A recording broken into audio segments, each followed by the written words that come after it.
I'd like to call this meeting of the Sterling Selectmen for March 13th to order. Roll call, please. Smith present. Cranston present. Now, if you all could stand up and do the pledge with me, that'd be great. I pledge allegiance to the flag of the United States of America and to the republic for which it stands, one nation, under God, indivisible, with liberty and justice for all. Our counterpart Kirsten will not be here this evening. Poor thing is on vacation. So, David, did you have a chance to read and review our minutes? I have read the minutes, and I propose we make a motion to accept the minutes as published for the February 28th, 2024 Select Board meeting. All those in favor? Smith, aye. Thank you, Karma. Now, I know you're all here in anticipation of the school budget presentation, but we're going to skip down to a really quick article or action, and it's considered the Gibbs request to convert West Sterling's field area to a T-ball field. So we have, you want to speak to that? Sure thing. Nathan Green, I'm on the Gibbs board. I've been there for 6 or 7 years Could now. you stand at the podium, please? Oh, I'm sorry. I apologize. I am the vice president of Gibbs Little League, and prior to COVID, we had a T-ball field down at Muddy Pond. Over time, that was converted and changed to expand the soccer fields, which is great for kids playing. Since pre-COVID, we usually had somewhere in the neighborhood of 45 to 50 kids playing at the T-ball level and about 50-ish kids playing at the next level up. This past 2 years, we are now climbing our numbers back up, which is great. We have about 60 kids signed up to play at the AA level, which is 6, 7-year-olds, and then the T-ball level, we have about 50 kids. The last few years, both of those levels have all been using the fields at Redstone Field. Last year it became really challenging to get all the games and schedule and those kids get a chance to play. At the West Sterling Fields, we have the 2 current fields, and then we have an area kind of adjacent to the playground behind the fields that's just open. So we would like to have approval to put a T-ball sized diamond in there. The bases are it's about 50 feet each base. Out to the fence would be about 100 feet. The proposal that we have is Gibbs would fund it all. We would put the infield the same crushed sown dirt that's at Redstone, so there's minimal maintenance going forward. And then to put in some benches for dugouts. Again, it's just for T-ball kids. We will have a backstop, but it's not like there's going to be balls flying all over the place. I mean, it's 4 and 5-year-olds playing for the most part. We did talk to the Sterling Rec Department, and Sherry recommended that we come before you and get approval before we go forward with making those plans happen. So, any questions? We did include kind of a Google map there so you can see the general layout of where it would be. That's about the extent of what I have. David, any questions? No, I don't have any questions. As long as Ryan and Sherry are okay with this, I would be in favor of that. Yes, Sherry has endorsed it. And the other key factor is Gibbs is going to take care of any of the expenses on it. Yes. Of course, makes everybody happy. And so, I would say check with DPW, because obviously they're the ones that mow it and everything. So Yeah. I'm sure just to they're not confirm. Sure, right. They're not going to have an issue. so yeah, as long as DPW is okay with it, then it's fine with us. Perfect. And as I said, Sherry's already endorsed it, so I would entertain a motion to approve the conversion of the West Sterling Field area into a T-ball field. So moved. And that is with the endorsement of the DPW. All those in favor? Smith, aye. Cranston, aye. Thank you very much. Okay, you're Appreciate all the time, set. folks. Thank you. Thanks for moving forward. No problem. Have a great day. Not that he didn't want to stay for your presentation. Wild guess on my part. Wild guess on my part. I really didn't want to.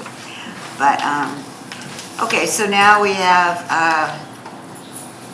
the administration from Wachusett Regional School District here to do a presentation, which some of us have already experienced. They did bring us all of these, if everybody has one to follow through. Okay. The floor is yours. Thank you. Am I okay here? Do you want me up the podium or? Whatever you need to do to make sure that this works. We're gonna be good. As long as everyone can hear me. And thank you for the opportunity to come and speak to you. I'm Jim Riley, the superintendent of the Wachusett Schools. This is a presentation that we shared a little bit a couple weeks ago, but we also adjusted some of the slides. We attempted, I think I'm afraid we may have failed, to bring some additional information for you, but I think as always, we're happy to follow up and give you whatever level of detail we can, because I get it. And one of the first things I just want to acknowledge during this presentation is this isn't a great year for us to come and speak with you, in that I've said this to school committee, and then I'm also saying it to all our town partners. I think we don't have a lot of things in this budget that we feel like are going to move things forward for kids, and I think we're coming in at a very high assessment level for the towns, and that's tough. And I think pretty much everyone we deliver it to is frustrated and disappointed, and I just want to acknowledge that. I think my hope is that we can share with you how we landed where we did in this budget, and then also share some of the data that we base it on, and try to be as transparent as possible about how we've landed where we are in this year's budget. And just quickly, I was going to recap where we are as a district in terms of our financial status. I talked about this last year. We've had numerous issues that we've had to address. Historically, has not been a strength of the district, at least over the last 5 years. Talk about where we ended in FY23, share with you where we are currently in FY24, talk about the development process we went through for this budget, and then share the draft budget, talk a little bit about capital improvements in the school, and then try to add some information that people had requested, and then also offer some thoughts in terms of what might be some next steps during this process, and here's some follow-up and feedback from all of you. So I say this at every meeting too. It was very embarrassing to come and talk to our towns last year because, quite frankly, the finances in the district were a mess. And we were very far behind in reporting. This time last year, we had not finished the end of the year report. We did not have certified excess and deficiency. We had not completed an FY21 audit. We hadn't completed an FY22 audit. Our cash reconciliations went back to July of 2021, and our journal entries went back to July 2021 as well. Happy to report, and honestly, this is really through the efforts of Michelle Brise, our business director. Those have all been resolved, and so we're completely up to date. And not only are we up to date on those reports, we also have already filed our FY23 end of the year report, and then we do have our excess and deficiency for FY23 as well. And so, and then the audit is in progress, and so we expect that to be done by the end of April. And so really all that reporting is on track at this point and fully current. And so just a credit to Michelle, she's an extremely hard worker, has done a phenomenal job for us in the district. And what we're hoping to do, and the reason why I share all that is because I think it's important that we share the history and own it, that we weren't doing things the way we need to in the district, but also hopefully to build some confidence and trust that we are now doing so. And so, that's why I share that slide. I don't think we deserve a pat on the back for being on track, you know what I mean, and being current. That should be the expectation, but I'm happy to say that we are there now. And so, one other thing I want to do is kind of share a little bit of how we ended last fiscal year. And when I first came in, have been here 2 years this coming July. My first meeting in July, as they were closing down the FY22 budget, we had to make $1.65 million in transfers to balance the budget. And I share that because that was an eye-opener to me. And so when your budget had been developed to a point where you had expended funds well beyond what it was developed at, it's concerning. And at that time, one of the things we spoke about at the first school committee in August was I had grave concerns about how the FY23 budget had been developed, because it was developed much in the same way as FY22. And I know we were hoping that it wasn't going to be as bad, but it ended up being a similar circumstance. And so at the end of the year, and on the previous slide, we shared that we had not closed out FY22. That actually didn't happen until last May. And so it was in May that we finally had a true idea of where we were in FY23. And at that time, when we looked at it, we had a couple of things that were clearly not properly funded. And these are things, it was our benefits and insurance line, our special ed out-of-district tuitions, special ed out-of-district transportation, and operations and maintenance. And what I would say about these four appropriations is they are largely out of a district's control. You know, you're not always going to be able to control your out-of-district placements. It's a legal process you go through with IEPs. If kids are eligible for them, you try to get a placement that's going to match their needs. Similarly with transportation. And so these aren't appropriations that you shouldn't be able to plan for. You should be able to plan for them. You should know what those expenses are.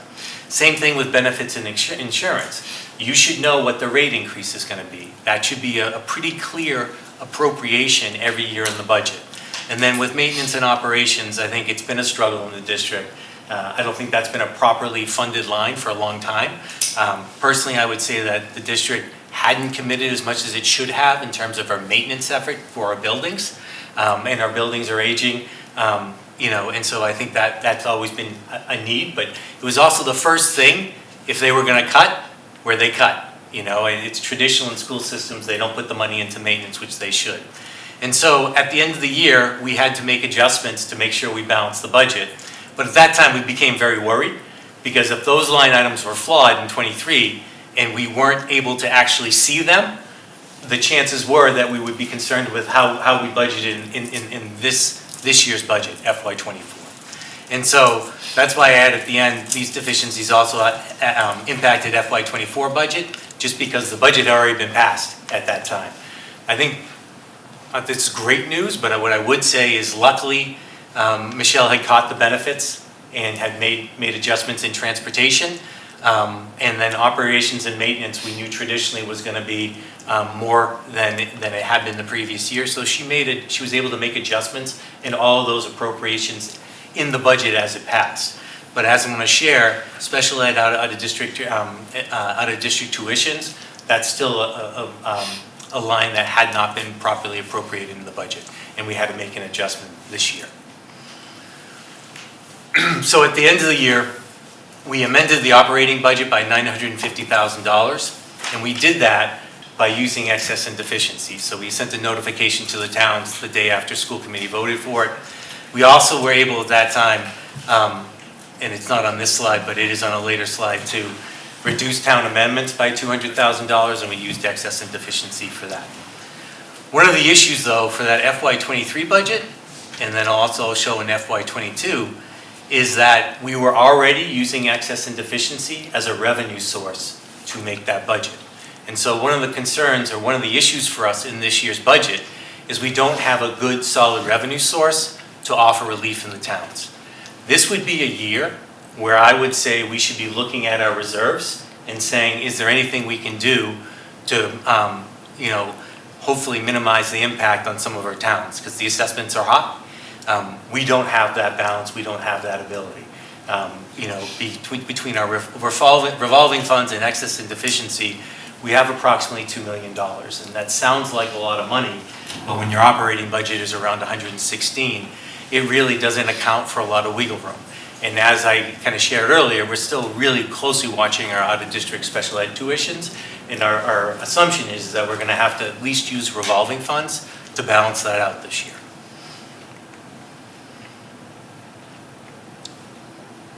And so where we are, this year, I think it's important to talk about things that were put in to the budget and the impact they've had. We were able to make 8 class size adjustments. We had an ABA teacher at Houghton. We had an ELE teacher for the district. We were able to hire 2 counselors. We hired a director of curriculum. We're moving forward with a new curriculum product, which was really important for the district. It had been recommended by the state, and it was something that we weren't getting good results out of, so we're able to implement that. And then we had some facility improvements that we were making at the ECC, the Early Childhood Center. Where we are currently, we did get back excess and deficiency. That came in at about $1,233,000. That's a little bit over 1% of our operating budget. With excess and deficiency, we can keep up to $5.8 million or 5%. I'm not saying that we would intend to keep that much, but by law, that's what the district could hold on to before it would automatically need to return the funds to the town. My concern is when we have continually hit excess and deficiency in the manner we have in years where there weren't emergencies, we really aren't well situated to support a year like this when especially when the town assessments are higher than they may typically be, certainly for the things that we're getting out of this budget. And so that's a concern for us, and I want to share that. I'd also say that our revolving grant lines aren't where we would like them to be. We're in a practice right now where we're using circuit breaker in the year that the funds come in. What circuit breaker is, it's a, I don't want to call it an entitlement. It's a reimbursement for your special ed costs. So they reimburse you for a cost for the previous year. So we're like using reimbursements that we don't even know we're planning on using reimbursements that we don't even know we're really gonna get. Like it's just based on what we've submitted by law and what most districts do. I'd say probably 90% of the districts in the Commonwealth. You're allowed to keep that reimbursement for 1 year, and then you're required, and then you have to use it. So you could keep 1 year of reimbursement in reserve and then use the previous years. So you always have to use like the previous years. So we don't have that. What percentage do they reimburse? So I'll answer that quick. No better. Minimum is anything over 51,000. So the threshold right now is 51,000 per student that you have to pay, and they'll reimburse 75% over that. So we just share that because I think we're still not where we want to be in terms of financial practices. We would love to have more reserve and circuit breaker. Again, the lower amounts of revolvings that we have make it hard to offer revenues in years like this that are a little bit extraordinary with some of the expenses that a lot of school districts are incurring, and towns as well. When we look at our line items this year, the one we're watching most closely is special education out of district tuitions. We're also watching our operations and maintenance. That happens every year from us just because a lot of our buildings will get a little bit older. And once you get past 20 years, systems are going to start to break, and you have some unexpected expenses. But the special education tuition one is the big one that still hasn't been properly funded, and that's one of the corrections we put in the budget for this year. We do hope that this year will be budgeted with or make corrections in those lines without needing to touch excess and deficiency, and that we'll be able to do it by using grants and revolving. My guess is that we'll exhaust circuit breaker again this year, and we should be using circuit breaker to supplement our district tuitions. But again, I think it means that what we're betting on next year isn't a certainty. And so I think in this year's budget, Michelle will share when we get to that slide, I think we're putting forth $4,250,000 from expected revenues in circuit breaker, but that's not a known. I think we feel like it's a fairly safe estimate, but again, it's not. It's one of those risks that we're taking because we feel like we need to, but not the best financial practice. And so what I want people to understand is that we didn't, and we're trying very hard to come in at a number. I think we understand what we're asking of the towns, and we want to be able to support that to you and show you the process we went through. And so when we started this process, we had kind of grand ideas about the things we were going to be able to put into this budget, but then we hit a lot of unexpected challenges. And so the biggest one is that we entered into what they call Chapter 70 hold harmless. And I think there are a couple of reasons for that. We're going to go into it a little bit more, but effectively we had a slight decline in our total student census, but more importantly, they made an adjustment to the inflation rate that the state was using to calculate aid. So that was one item.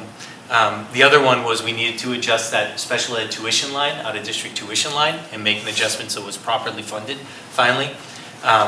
We didn't, as I shared earlier, have available reserves in either excess and deficiency or revolving funds to try to mitigate the costs that were being passed on to onto the towns.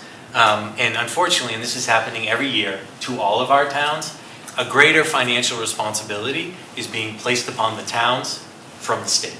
And we can talk about that a little bit earlier. That's happening in all our towns. Sterling's at a higher percentage than almost everyone except for Princeton. But every year they're asking you to pay a larger percentage of the funding of the state, or funding of the schools. What does hold harmless mean? Well, hold harmless, as I said earlier, we had a small decrease in enrollment, but the big thing is they made an adjustment to the inflation rate. Inflation rate, I think, maxes out at 4.5. 4.5. Even though our inflation rate was really like 8-9%, they capped it in the foundation enrollment, like when they're calculating that at 4.5. And this year it's 1.35. Thank you very much. And so what that meant is effectively we could not get an increase in Chapter 70 state aid. And we're going to show another slide in terms of what that means to the district and the funds we were getting from the state this year. In hold harmless, districts only receive a $30 increase per child. And so for us, that was about $200,000 over what the state gave us last year in Chapter 70. We're not alone in this. There are 211 districts in the state of Massachusetts, almost 2/3, that are in this status this year. What's kind of remarkable this year is that number increased by a lot. And so of those 211 districts, 80 entered into hold harmless this year. And so there was a lot of concern over some of those adjustments that the state made, and it's hitting a lot of districts very hard. And so we're certainly not the only ones. We're hopeful that they're going to continue to look at solutions, but I don't think we can necessarily bank on it. I know they are aware of, and one of the things our school committee did last night is they voted to send a letter to the state requesting that they look at this, particularly, I believe, the inflation factor, because it really is, it's been a hardship on all the towns that have been impacted by it. And like I said, it's 2/3 of the districts in Massachusetts. And so you can see what that meant in real money for us. And so in FY20, our increase in Chapter 70 was about $1 million. In FY21, it was about $1.5 million. FY22, that's the COVID year. And so that's the year people remember we didn't get funding or understanding what the funding would be from the state until about July that year. And I think there was a lot of supplemental grants and other things happening due to COVID that a lot of towns and districts would find themselves in a similar situation. But then in FY23, we had an increase of $2.6 million, and last year, our increase in Chapter 70 funding from the state was basically $3.4 million. This year, it's $200,000. So, it's just a real stark difference in terms of the funding we had gotten from the state.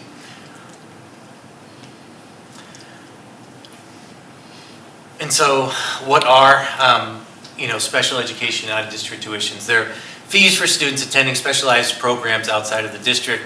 If the district determines they can't meet the child's educational needs, there are usually specialized programs that can offer those services, and which the students are legally entitled to. We end up sending those children ideally to a program that meets their needs, but that also is as close to the home district as possible. There were a couple perfect things that were happening though. And so last year the state approved for those out-of-district programs to increase their tuitions by 14%. And so there was a 14% increase this year, and then next year they have voted to increase those rates by 4.69%. And so these aren't rates we can set. these are placements that we're contracted to use, but, you know, there's been almost a 20% increase in what those tuition rates are. Dr. I, can I just ask a question? How did they come up with those numbers? State, Desi comes up with them. yeah. It's probably to avoid the schools raising their tuition rates so much. They put a cap on, look, you can only raise this much, and then they let the districts know so you can plan accordingly. I think what they would say was mostly around increased costs, but in inflation and other factors. 14% is a big number. Oh, it's huge. It's absolutely huge. It's well over 14 too. I should look up the exact amount, but it's huge. Could you let us know? Because we do have students in the out-of-district program, a couple of them, and the transportation and the tuitions are just outrageous. Yeah, the transportation is absolutely huge as well. You're absolutely right. For the out-of-district students particularly. Yes. Yep. So, and we've been working on that for a few years now, so. Does this relate to the same question? Yes. Joe? Related to the same question, were you able to confirm that the placements in out-of-district that absorb this tuition rate, or had the district absorb the tuition rate, you did not offer that within district? In other words, is it optional that they attend somewhere else, or if you have it, they must take? For the out-of-district placements? Yes. I think that the key, so it's through the individualized education process, and, you know, there's federal law that looks at those placements, and typically what you do is you try to match the student's needs with the least restrictive placement that can meet those needs. You know, we are continually looking. We have several here at Houghton and Choxie. You have an in-district ABA program that services kids who have needs. And so we are always looking to offer in-district opportunities. These are typically highly specialized placements, and they, you know, I think what we're obligated to do too, you work with the parent, you make referrals, and then you try to match the program to the student's needs. You try not to offer a placement that the child doesn't need. You try to match what the concerns are. You know, so I guess what I'd say is you try to make responsible placements that parents agree meet the needs of the student, and that are as financially reasonable as possible, and then also are ideally as close to the district as possible, both for the families, right, who you want those kids as close to possible as home, but then also for the transportation costs. But it really is, it's a legal requirement by the schools, and the programs are typically highly specialized, and so there aren't a lot of options. What I would share with you is a couple things. We're actively looking, and one of the things we're doing this year, or a couple things. One of the things we haven't done in the district traditionally, and that we should be exploring more than we have, and I know we've already started that process, is looking at collaboratives. All right, right now we haven't joined a collaborative, and collaboratives aren't the answer for all of these placements, but a lot of times what it is districts join together and help support kind of a mutually needed programming that would meet the needs of a lot of their students that otherwise may have an out-of-district placement. And because they're members of the collaborative, it's usually more cost effective. The other nice thing is typically they are closer to home. And so that's something, and then they also have an impact a lot of times with the collaborative when you're looking at out-of-district transportation costs, is a lot of times rates to those programs are reduced. And so that's one thing I would expect next year when I talk to you, I'd share, you know, we've joined one of the collaboratives and looked at it. And I think it's an important decision to make because you want to be joining a collaborative where you already have kids, because you can send kids to the collaborative and not be a member. And so, you know, you want to be careful about that choice. You want to make sure it's the right choice. I think the other thing that we're exploring is looking at where there's an opportunity to bring out-of-district programming into the district. And so that's really one of those things where if you have the opportunity and you have sufficient students and they require a certain service and you're confident that you can give them what they need, I think most families, and honestly for the district, it's much nicer to have those kids in district attending school. Do you pick up the tuition if a student comes in from the outer into one of your programs? Yeah, so it depends on the model that you use. You know, I think one of the things we're exploring right now is looking potentially if we would bring a program that's out of district into house into one of our schools. You know, longer term, would you then transition into owning the programming and doing it that way? I think schools have done it different ways. I don't know, I'll be honest with you. I don't have an answer in terms of what our what the regional agreement looks like and our ability to take kids in from outside. So I couldn't answer that because we really haven't done it to that level. Some places may offer placements to other districts and have an agreement on that. I think the big thing is that if you bring the program, you can get tuition credits. And then if you own the program yourselves, it's typically the most cost-effective way to do things. And the transportation costs are drastically reduced. I'd say from the kid's perspective, the family perspective, it's always much better to have the kids in district, right? They're part of the community. I think it's positive for all schools, right? I've worked at every level, but one of the things I did was I was a preschool principal in Leominster for early childhood. And that to me is like, it's such a powerful model. It's good for all students, for kids who have maybe different needs to be in a school, for kids to see them, to welcome into the community. It's healthy for everybody. And so for those reasons, I think it's a great practice as well. But we should be looking at it from all angles. So I think you're gonna hear more about that from the district. It's a pretty complex process. You know, it's not as simple as kind of turning it on. But it's something I think we probably should have done more from. I don't know why we hadn't belonged to a collaborative before, because we certainly have students who attend collaboratives, and you know, the only thing I can think of is there's a district you know, commitment in that you're on their board and you effectively are part of the management of the school. But to me, it's definitely worth it and something that we should continue to pursue. And we're not necessarily even talking about changing placements for kids or sending them to collaboratives where we have them elsewhere. It's just, if you're going to be having kids in some collaborative programs, it makes much more sense to be a member of that collaborative and realize some of the financial benefits of doing so. And we haven't done that traditionally. Dr. Riley, just one more question along the same lines as Mr. King had said. Who actually decides that the out-of-district program is what this particular student needs? And so, Do we have somebody, for example, we've had a couple of students that went way out of district, which exorbitant transportation and tuition costs, and yet, you know, we are part of the Monty Tech, and they had put in a veterinarian program, and that's kind of what the kid was, but it was specialized to involve horses, but we have nothing to say about it. Nobody in the district has anything to say about it, because my thing is, your first 2 years, you get your feet wet at a local school, and then we look at it.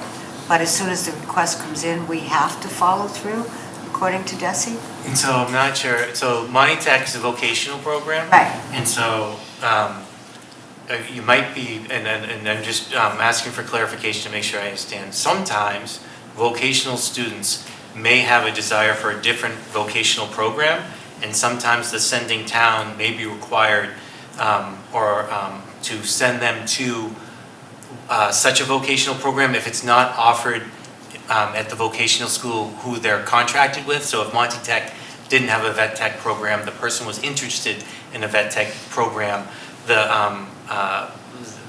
town may pick up the tuition for that program. Does that sound similar to what we're talking about? Except we did have that program at Monty Tech. Oh, and they still went? We still went way out of district. So that, my question is, who makes that decision? Because obviously, it sounded like for the last few years that the town's hands were tied. So in the future, I'd like to have more clarification about who gets to make those decisions. After all, we never got the grades. You know, if I'm spending thousands of dollars for somebody to go to a program, I want to know how they're doing and what they did afterwards. Yes. I think what we're talking about, I'll have to check in the particulars. I don't believe that's a district decision. I think it's kind of like if a child chooses to attend Monty Tech. That's not a Wachusett decision, that's a... No. Yeah, if they go to Monty Tech, that's not a problem. Right, but I'm saying if they choose to pursue a course of study that's not offered by the vocational school that Yeah. the district, I don't think that's us saying, that this is a decision to send this child to that vocational school. When we talk about out-of-district placements, it's solely kids who are on IEPs. And so these are kids who have individualized education programs, they're in special education. I understand that. And so, those are the placements I'm talking about. I think in the scenario you're talking about, it was a child who wanted a vocational experience. That vocational experience, I don't know if it was a Monty Tech or not, but sometimes, and I'll find out for you, but I believe they just they say, I want a program that's not offered at Monty Tech, and so I'm requesting to be sent to this vocational program, and then it becomes a cost associated with the town. But I'll have to look into you. I don't know how that happens. But we have no choice in that particular scenario. Money I don't- coming for a presentation. Okay, Yeah. wait a second. I'm sorry, but Wachusett doesn't have a choice in that either. That is a That's what I'm Monty Tech saying. decision, it's not. So nobody has a choice except the state. Yeah, and I'll have to find out more for you. I just know that we're typically not involved in those decisions. The decisions we own By the IEPs. are the IEPs, and those are typically made in their team decisions. Yeah. And so it's a group of educators and, yep. Okay, sorry about No, that. no, I wish I could answer it, and it's Well, it's a a lot of legitimate money. question. Yeah, it is. Hey, it's a lot of money. Yep. Money Tech's coming, you can ask them. Yeah, it was with Tom Brown today. And so, just wanted to share, I think one of the things that it's important to realize is we have been using a lot of excess and deficiency, and it's why we're at the level we are at in terms of our ability to offer some relief. And so, the FY22 budget, it was used as a revenue source of $950,000. In the FY23 budget, it was used as a revenue source to the tune of $850,000. We also needed to make the amendment at the end of the year for $950,000, and then school committee voted. They're the ones who vote to use excess and deficiency. They took $200,000 and they put it towards this year's budget, and then we offered that as a reduction in the assessment of the towns. And so, one thing I just want to share about that's, school committee will approve that, but then the towns also have the option. We were instructed, and it was advised by us by DESI, to use our excess and deficiency to balance the budget, right, and make that amendment. But they also sent us a letter that it wasn't the correct practice after all, because we should be giving the towns, I believe it's 30 or 45 days to call a town meeting. Whenever we use excess and deficiency, it's not as simple as us just saying we're going to use it and school committee approving it. And so I just want to be transparent about that. I think the reason why we were in that situation is because we didn't know where we were in FY 2024 until May. And then we were just scrambling to try to make sure we could balance the books. I think because of where we are now, if we felt like we were leading towards a scenario where we might have to use excess and deficiency to balance the budget, it would be well within the timeline. So if the towns chose like, hey, we don't think this is appropriate use of excess and deficiency, you would have time if you wanted to call a town meeting and challenge it if you wanted to. And so I just want to acknowledge that, because we were instructed to do so I'm not going to lie to you, Dusty said that's what we should do, and I don't think we were trying to break the rules, but they also have told us, look, that's not a best practice and you shouldn't be doing that. So I just wanted to share that piece of information. On that note, then, should we assume the 14% increase for the out-of-district placement that hit you for FY24 is being absorbed within the current FY24 budget? Yeah, So we don't have to look at the E&D? we were hoping not to use the E&D. We're hoping that we can balance it with circuit breaker funds that haven't been applied yet. And we also get grants. We use a grant, Michelle will share with you later, IDEA grant, is it 240? Not 240. Yeah, Yes. well, that's the fund code. Which is about $1.5 million that we'll be putting towards special education tuitions this year. Okay, so that 14%, that's a bullet that's already been bitten. So Right. you're staring at 4.69%. For next year. Again, Yes, Yes. that we're contemplating for this. Okay, you got it. thanks. Yeah. Okay. Has the special education population been increasing? Other school populations been decreasing? I was just curious how. Yeah, we haven't, there's been a slight reduction in out-of-district placements. You know, a lot of times, these are placements that kids could be in for 5 or 10 years. And usually it reaches a point where their needs can't be met in the schools. And then typically, once they're in these out-of-district placement programs, they continue until they graduate. What I can tell you is we're a lot tighter in terms of like budgeting this year and tracking and seeing all the actual expenses. I think one of the good things that the district has done in terms of out-of-district tuition, like I mentioned the collaboratives, you know, we're looking at that work. I mentioned that we're looking at times whether or not we can bring some programming back into the schools. The third thing I think we've done is asked a little bit harder questions in terms of, in particular, I think a frustration for some of the district placements. They were out of district, but they weren't at necessarily special education approved schools. And that's not a good practice, and I think those have been cut back. I think we've probably cut back on some of those placements. So they sometimes, they're called unilateral placements, where people say, well, this is where I'm gonna send my child, and things of that nature. Those have probably been reduced by over $700,000 this year. And so we are trying to, it's, you know, we have a lot of work to do in the district. And I would say last year, and continually, I think this is us finally trying to get to a point in the budget that we can tell you exactly what we're spending, where and why, and have a much better process in place. I think it also transcends to our programming. You know, special education has been a need in the district for quite a while. We have a new special education director this year. And I can say certainly financially, I have a far more confidence in what she's doing. Like, I feel like she's trying to meet the needs of students, follow the law, but also understand, like, you know, our responsibility. You know, we shouldn't, in my opinion, at times we were approving placements that we necessarily wouldn't. Not the ones through IEPs, not when kids needed. Like, I really do have full confidence that those placements are placements that kids need and we're legally obligated to provide to them.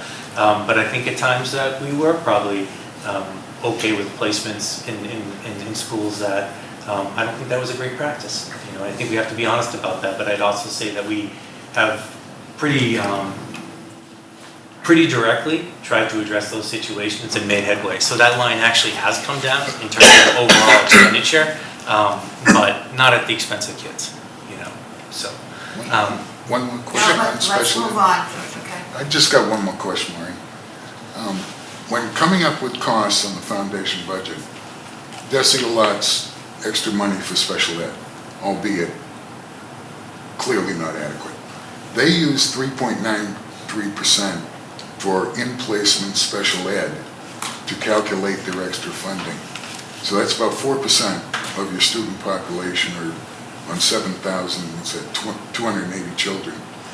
And out of placement, they use a 1% factor, which would be 70 children.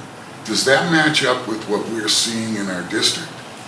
Because they use these arbitrary numbers, 4% and 1%. Actually, Tracy Novak spoke to that when she did our calculation. So yeah, the percentages they were using of students in and out of district pretty much matched where we were at. We were right at what their average, like Really? the average, yeah. They were, Okay. it wasn't, because they don't use actual students. Correct, it's just an Yeah. arbitrary 393 and a 1. Yeah. And we know the funding they allot for the extra is totally inadequate. I just want to know if the numbers Yeah. are, No, that was actually a part of the calculation. Interesting. That was on the mark, that's what she said. thank you. I think, and like, please, I worry at times when I share some of this stuff. I'm not complaining or whining. You know what I mean? It's certainly not saying woe is me. Like, you know, district owns a lot of responsibility in terms of the budget stuff. I think what I would point out though is part of what's frustrating for us is the FY22, FY23. Those were budgets that people should have known were extremely poorly developed by the district. They did not capture true costs. I think they were very minimal increases to the towns. Not that we don't want to be good partners and offer you as small increases as possible, but I would say those are irresponsible budgets, and they really set us up both FY24 and FY25. And I think you can see that because, in both years, to make the number work in FY22, they're using 950 in excess and deficiency.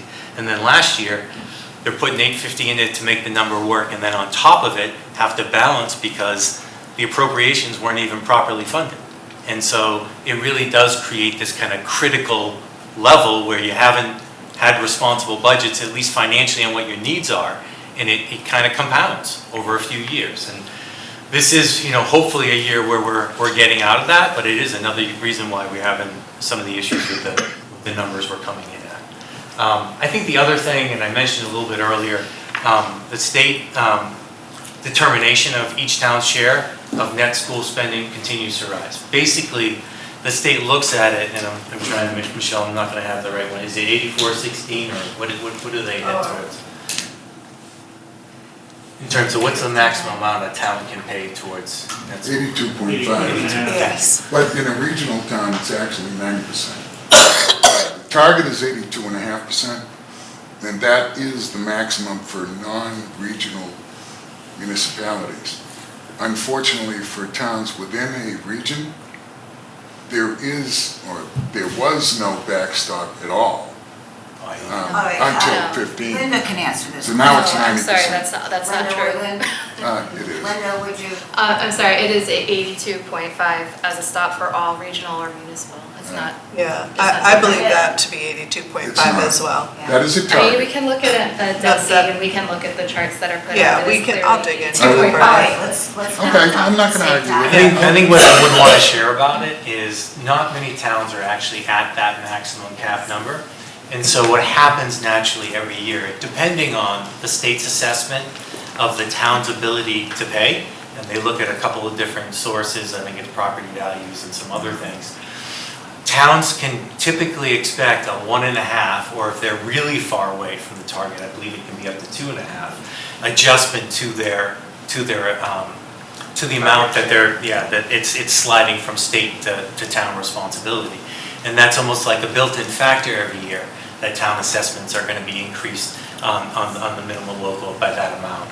And you can see that a little bit, so our draft budget increase is actually 4.97%, but the increase in terms of the town assessments, that's actually 6.12%. Here in Sterling, it's 4.56, but a lot of that, you benefited and I say benefit loosely, for two reasons. One is you are paying a higher percentage than a lot of towns already of your proportional share, and then the other thing is you had a reduction in students. So by the regional agreement, you're responsible for less of a percentage of the actual overall budget. We are very close to that stop. Yeah, you're at Right, like All right. 80%. Can we not interrupt Dr. Riley continuously without raising our hand and saying, hi, I'm Mr. King? Sorry. Some of the additional challenges that we faced this year, we shared about the increase, the 14 and then the 5 on top of it for out-of-district special education tuitions. We also had a new transportation contract, and that increased 11.5% for FY25. The way the transportation contracts work is we put them out to bid. And so I think we're probably not different than a lot of towns or regionals. You put it out and there's, I don't want to call it a monopoly, but there isn't a lot of competition for a lot of these transportation companies. And it's a bidding process, so it's not a negotiation, and so if you only have, it's competitive bid, so ideally you have more than one suitor, and there's going to be friendly competition. They're going to try to come in at a very competitive rate and try to outdo each other. In our case, we only had one bid. It was our existing contractor, and they came in at 11.5%. I think the district probably, if we're being transparent, it realized decent transportation costs the last 2 years because we had a contract that allowed us to extend for years 4 and 5. And so this is a little bit of a makeup. It does get better in subsequent years. It's still pretty high. It's going to be 5.5% in years 2 and 3 of the contract. And then if the district chooses to continue with years 4 and 5, those would be at 5.5% as well. Michelle will let you know it's actually 11.1% for the increase, but she also factored in there's a bond that she uses, and that's why the transfer, and that's to protect us, right, in terms of, what is it? In terms- It's a performance bond, so if they don't perform, but we never budgeted for it, but we pay it as part of the contract. So we pay the performance bond, the cost of the performance bond for the transportation. And that's actually why it's 11.5. In the contract, it's 11.1. The other thing, we have contractual obligations, so our biggest expense is people. And so salary and benefits, we're, I think, between 79 and 80% of our costs. It's pretty common, I would say, for school districts in terms of that's our percentage. But the contractual obligations are high. And so that line item, just the cost of our people, in terms of salary and COLA, and then also benefits, that increase is approximately $3 million over FY24. And that's, we calculate that, and I think Michelle may talk about this a little bit later. In the past, there was just kind of a percentage that was applied to that line. The line in this budget is truly based on employees who would be possibly moving up a step. The way their contracts work is they can get a COLA, and I would say the district's done, and the school committee have done a nice job. The contractual increases we have this year is 2%, next year is 2.25%, and then the year after is 2.75% based on our teacher's contract. What I share about the 2.75% is we had an additional work day. We only have 3 PD days in the district, and we were able to get a 4th PD day, which will make a difference for us when that comes into place. But it's important to know that even though that's the COLA, right, that doesn't represent what each employee would make on average as an increase, because a lot of them, as an additional year of service, the way the contracts work is they move up what they call a step. And so as their experience increases, they have a built-in percentage of increase. It's usually 2% to 3% depending on the contract. And so that also gets folded into the calculation. I think you had said the average increase is for teachers? 4.24%. And so even though the COLA has been reasonable, you still, especially if you have staff that's moving up on that ladder, it's a little bit more than that. One thing, and we'll show it to you a little bit later, even though the contractual obligations and salaries is $3 million in terms of the increase, if you look at the appropriation, it doesn't reach $3 million. And the reason why is because we're trying very hard. And so we looked at the line item this year, and we looked at the process we went through. We also tried to look at the fact that we do have some openings. And so we're actually budgeted a little bit less than a $3 million increase. And it's just an example of, we really are trying to share and pare this down to a minimal level and not pad anything. And that's an example I tell you when we get to appropriations that we can point out to you.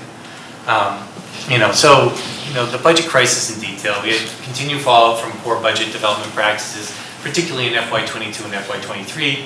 We had used $2.95 million in E&D from FY22 to FY24. We had over a $2.5 million increase in special ed tuitions and transportations needed. We entered into that Chapter 70 hold harmless status, where the increase in Chapter 70 funding this year is $200,000 compared to $3.5 almost last year. All that's resulted in the largest overall town assessment in recent years. And so I think one of the things, kind of just as I pointed out with the budget appropriations, where we're trying to be responsible and we're trying to make sure we're not padding things or hiding things in this budget. And really, I think Michelle and I could probably answer any questions you have about how'd you get to this number.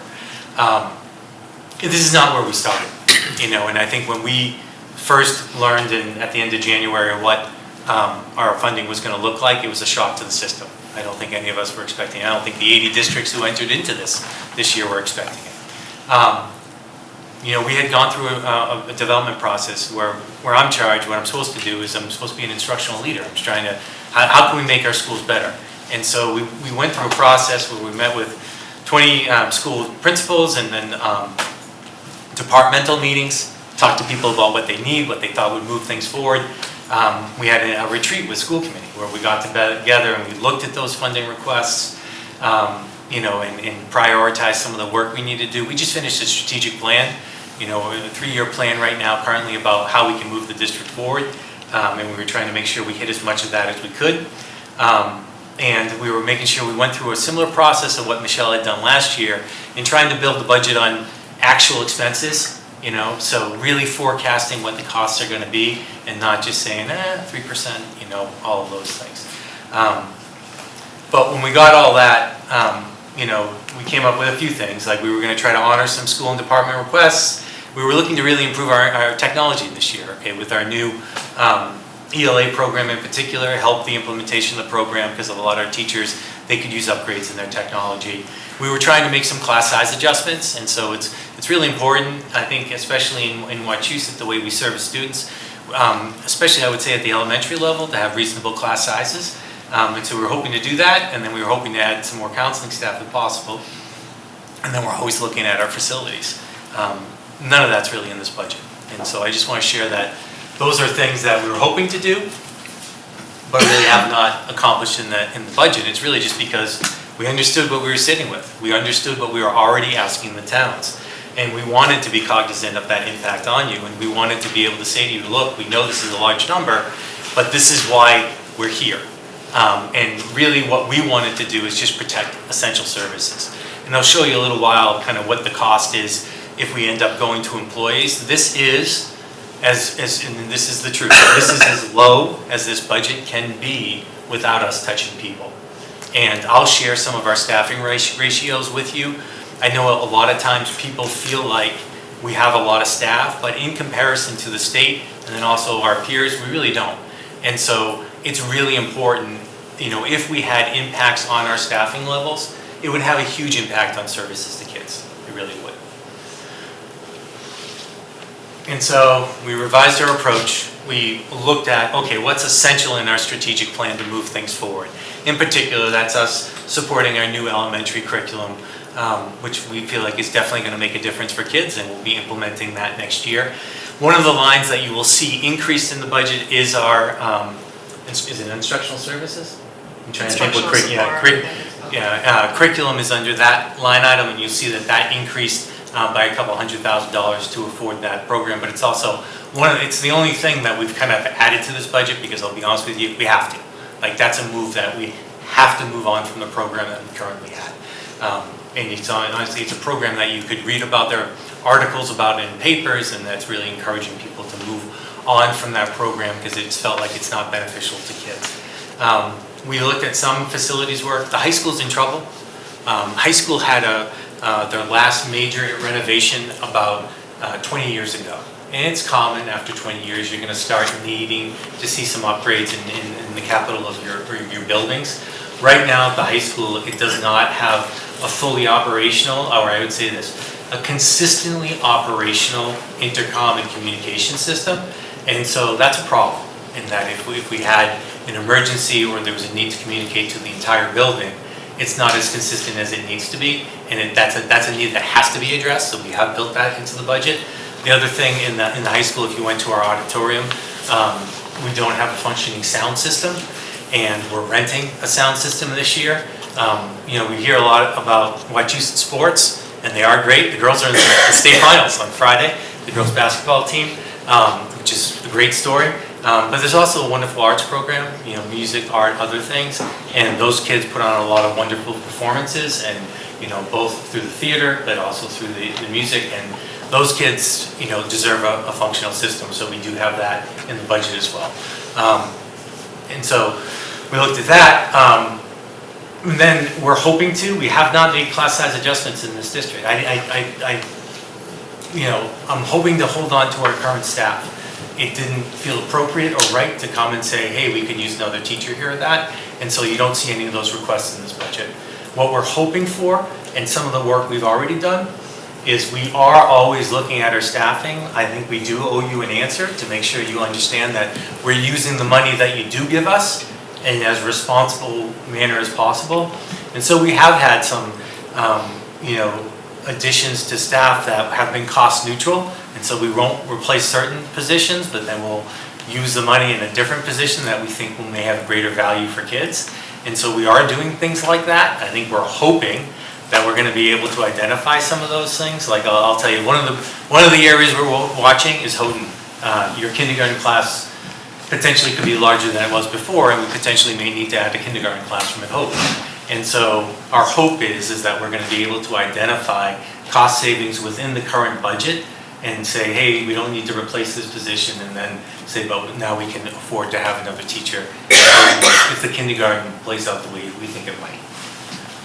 The other thing we're hoping to do is, mental health supports. We're still at a level, I'll show you a slide a little bit later in terms of our student support services, specifically around counseling and other areas. We're low in terms of the needs of a lot of our students, and we probably would have loved to have added a position or two if we could have, but we can't, and so we didn't. So I'm going to refer to Michelle, and she's going to walk you through the slides. All right, so this is just an enrollment update. You can see that the town of Sterling has dropped 23 students. All right, and your minimum local contribution based on the Chapter 70 foundation budget and how they calculate it has increased 3.51% from last year. All right, so the budget by appropriation, as Jim said, in 22 and 23, the approach that they took was to just add flat percentages. So they just added a flat percentage to salary and stipends of exactly 3% on what was previously budgeted before, and actually used a line item to just plug $4 million in there to just make it balance. Benefits and insurance, they did change the number, but I think they changed it based on a wrong budgeted number that led to an incorrect calculation for FY23. The instructional support, operations and maintenance, pupil services, you could look at 0% going the whole way down, no changes to a lot of things, even those other operating costs. Transportation, they didn't even put in the correct, what the actual contract amount was for the general ed transportation, and made no changes. They always had debt service, correct, though, and the other operating cost was right too, because that comes right off of a cherry sheet. But anyway, so last year when I was at this point doing all FY21, 22 things, I took the time to get the salaries correct, that I went through, elevated people based on what step and level they were, put in their actual contractual amount, added cost of living, got that in place perfectly. Missing a few little things I wasn't able to capture, open positions, some of the lane changes and salary changes that happened mid-year. So some of those I wasn't able to capture, but captured as much as I could. The rest of the appropriations, what I tried to do was look at what we were going to spend in 22, which was not completed, as you recall, and looked at where we were in 23 and looked at actual expenditures and tried to move from there. This year what I did was, like Jim said, we started meeting with people, all of the departments, to say, okay, what do you guys need? And do a needs-based budget, and tried to implement some of that. We did some of the little areas that, the instructional support, the supplies and contracted services that are needed at the schools. I did take exact amounts that people said, we need this much. They actually didn't ask for more, much more than what they were already allocated in the past couple of years. So the biggest factor in salary and stipends, as Jim said, is our increases. It was actually a little bit larger than that. So we took into consideration to try to have room in other areas of budget, thinking we are going to have people who open positions. So we reduced that $3 million. It was probably $3.2 million. We reduced it by about $600,000 to have areas in the rest of the budget to cover the costs that we needed. Benefits and insurance. Our insurance went up 5.3% this year. The other piece in that benefits and insurance, we have a retirement benefit for Worcester County Retirement. 9.48% was the increase there. And also in that benefits, like there's an increase for, because your salaries go up, so does your Medicare. So those are probably the biggest factors.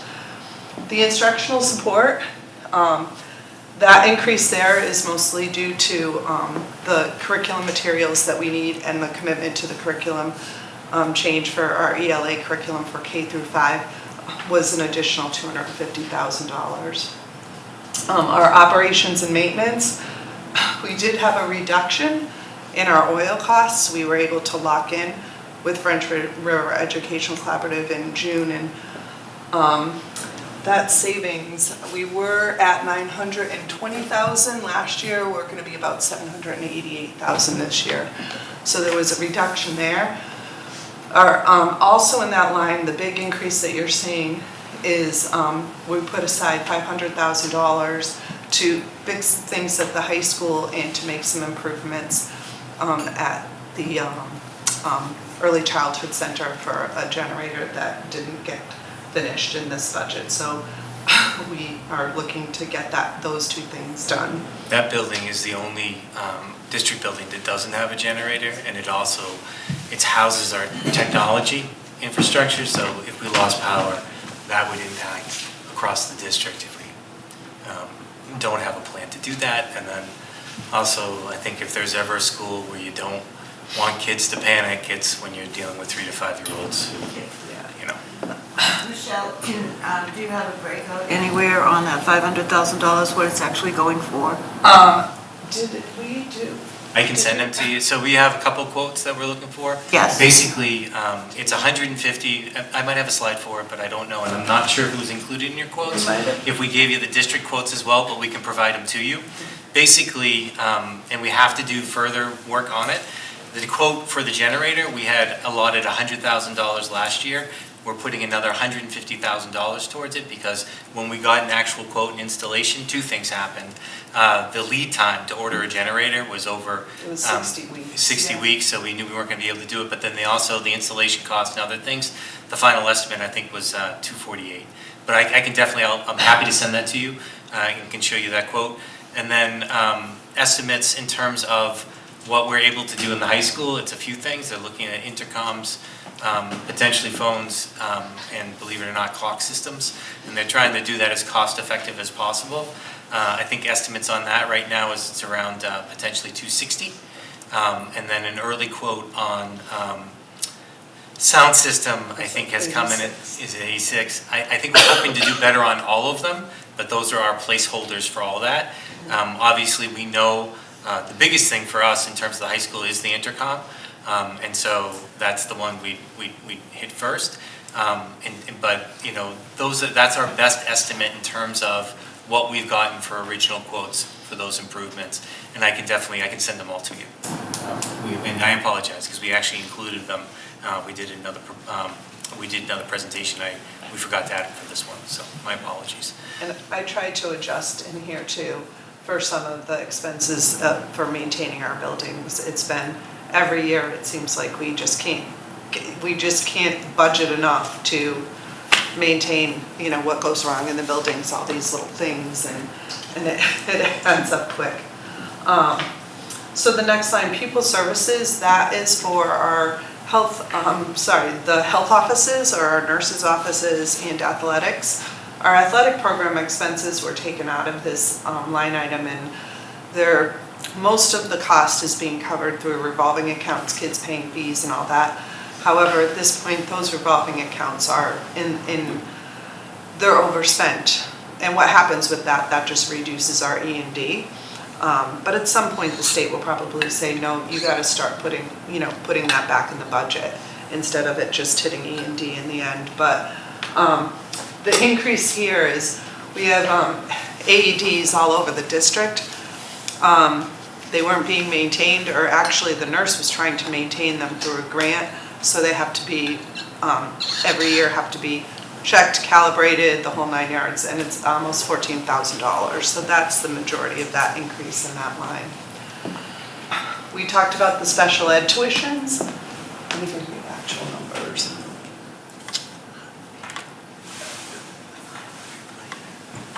Okay. So special ed tuitions, the actually total tuitions that we have estimated are $9.6 million. So you can see we're only budgeting 3.9 million.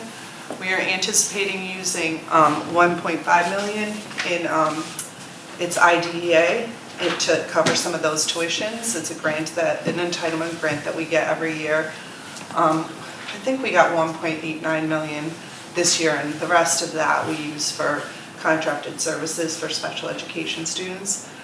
And then our circuit breaker. This year we got 4.8 million in reimbursement, planning to use 4.25 million here, which is really, it's a little scary, but we're trying to keep the numbers down as best that we can.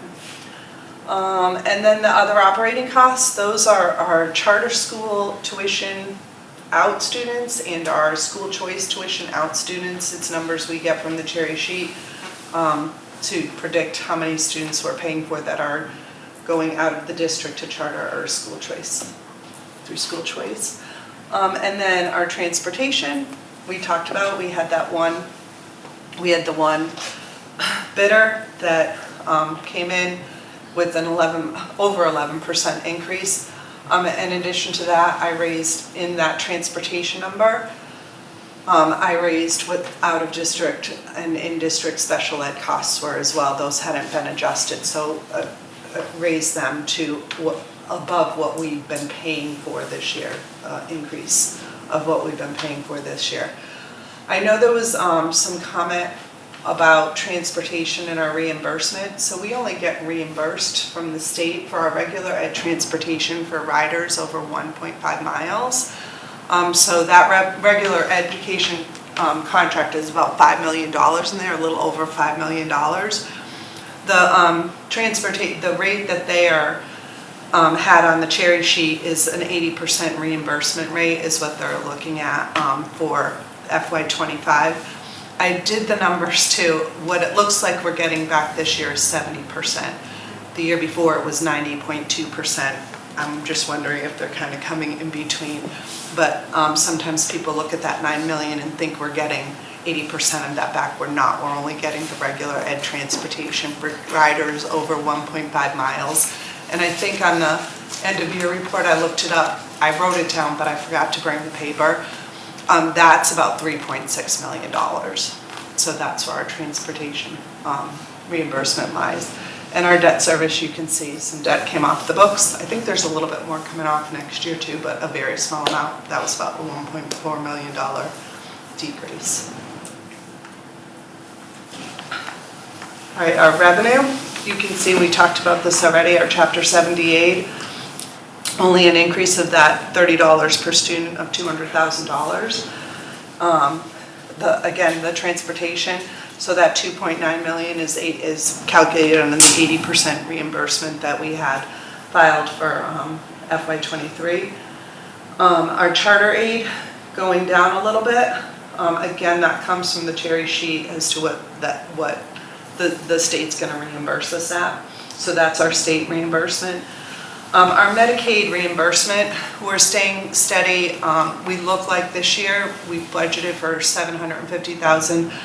I think right now we're at $812,000 or $821,000. I might be mixing that up a little, of reimbursement, so we kept that steady. Interest, we added a little bit of interest. Interest rates have been good. I didn't go overboard on that, only because it's an election year. We probably are going to have the kind of rates that we're having right now till September, October, and who knows what's going to happen with interest rates. And miscellaneous, that's mostly for that miscellaneous revenue is our bus. We are able to get some transportation reimbursements from other towns for special ed transportation. So we bill them back for their portion of the share. So usually we get a little bit of revenue in that way. And then we are not going to do excess and deficiency at this point. We just, with 1% sitting there and not knowing where we're going to land for FY24, we're gonna just leave that as a savings.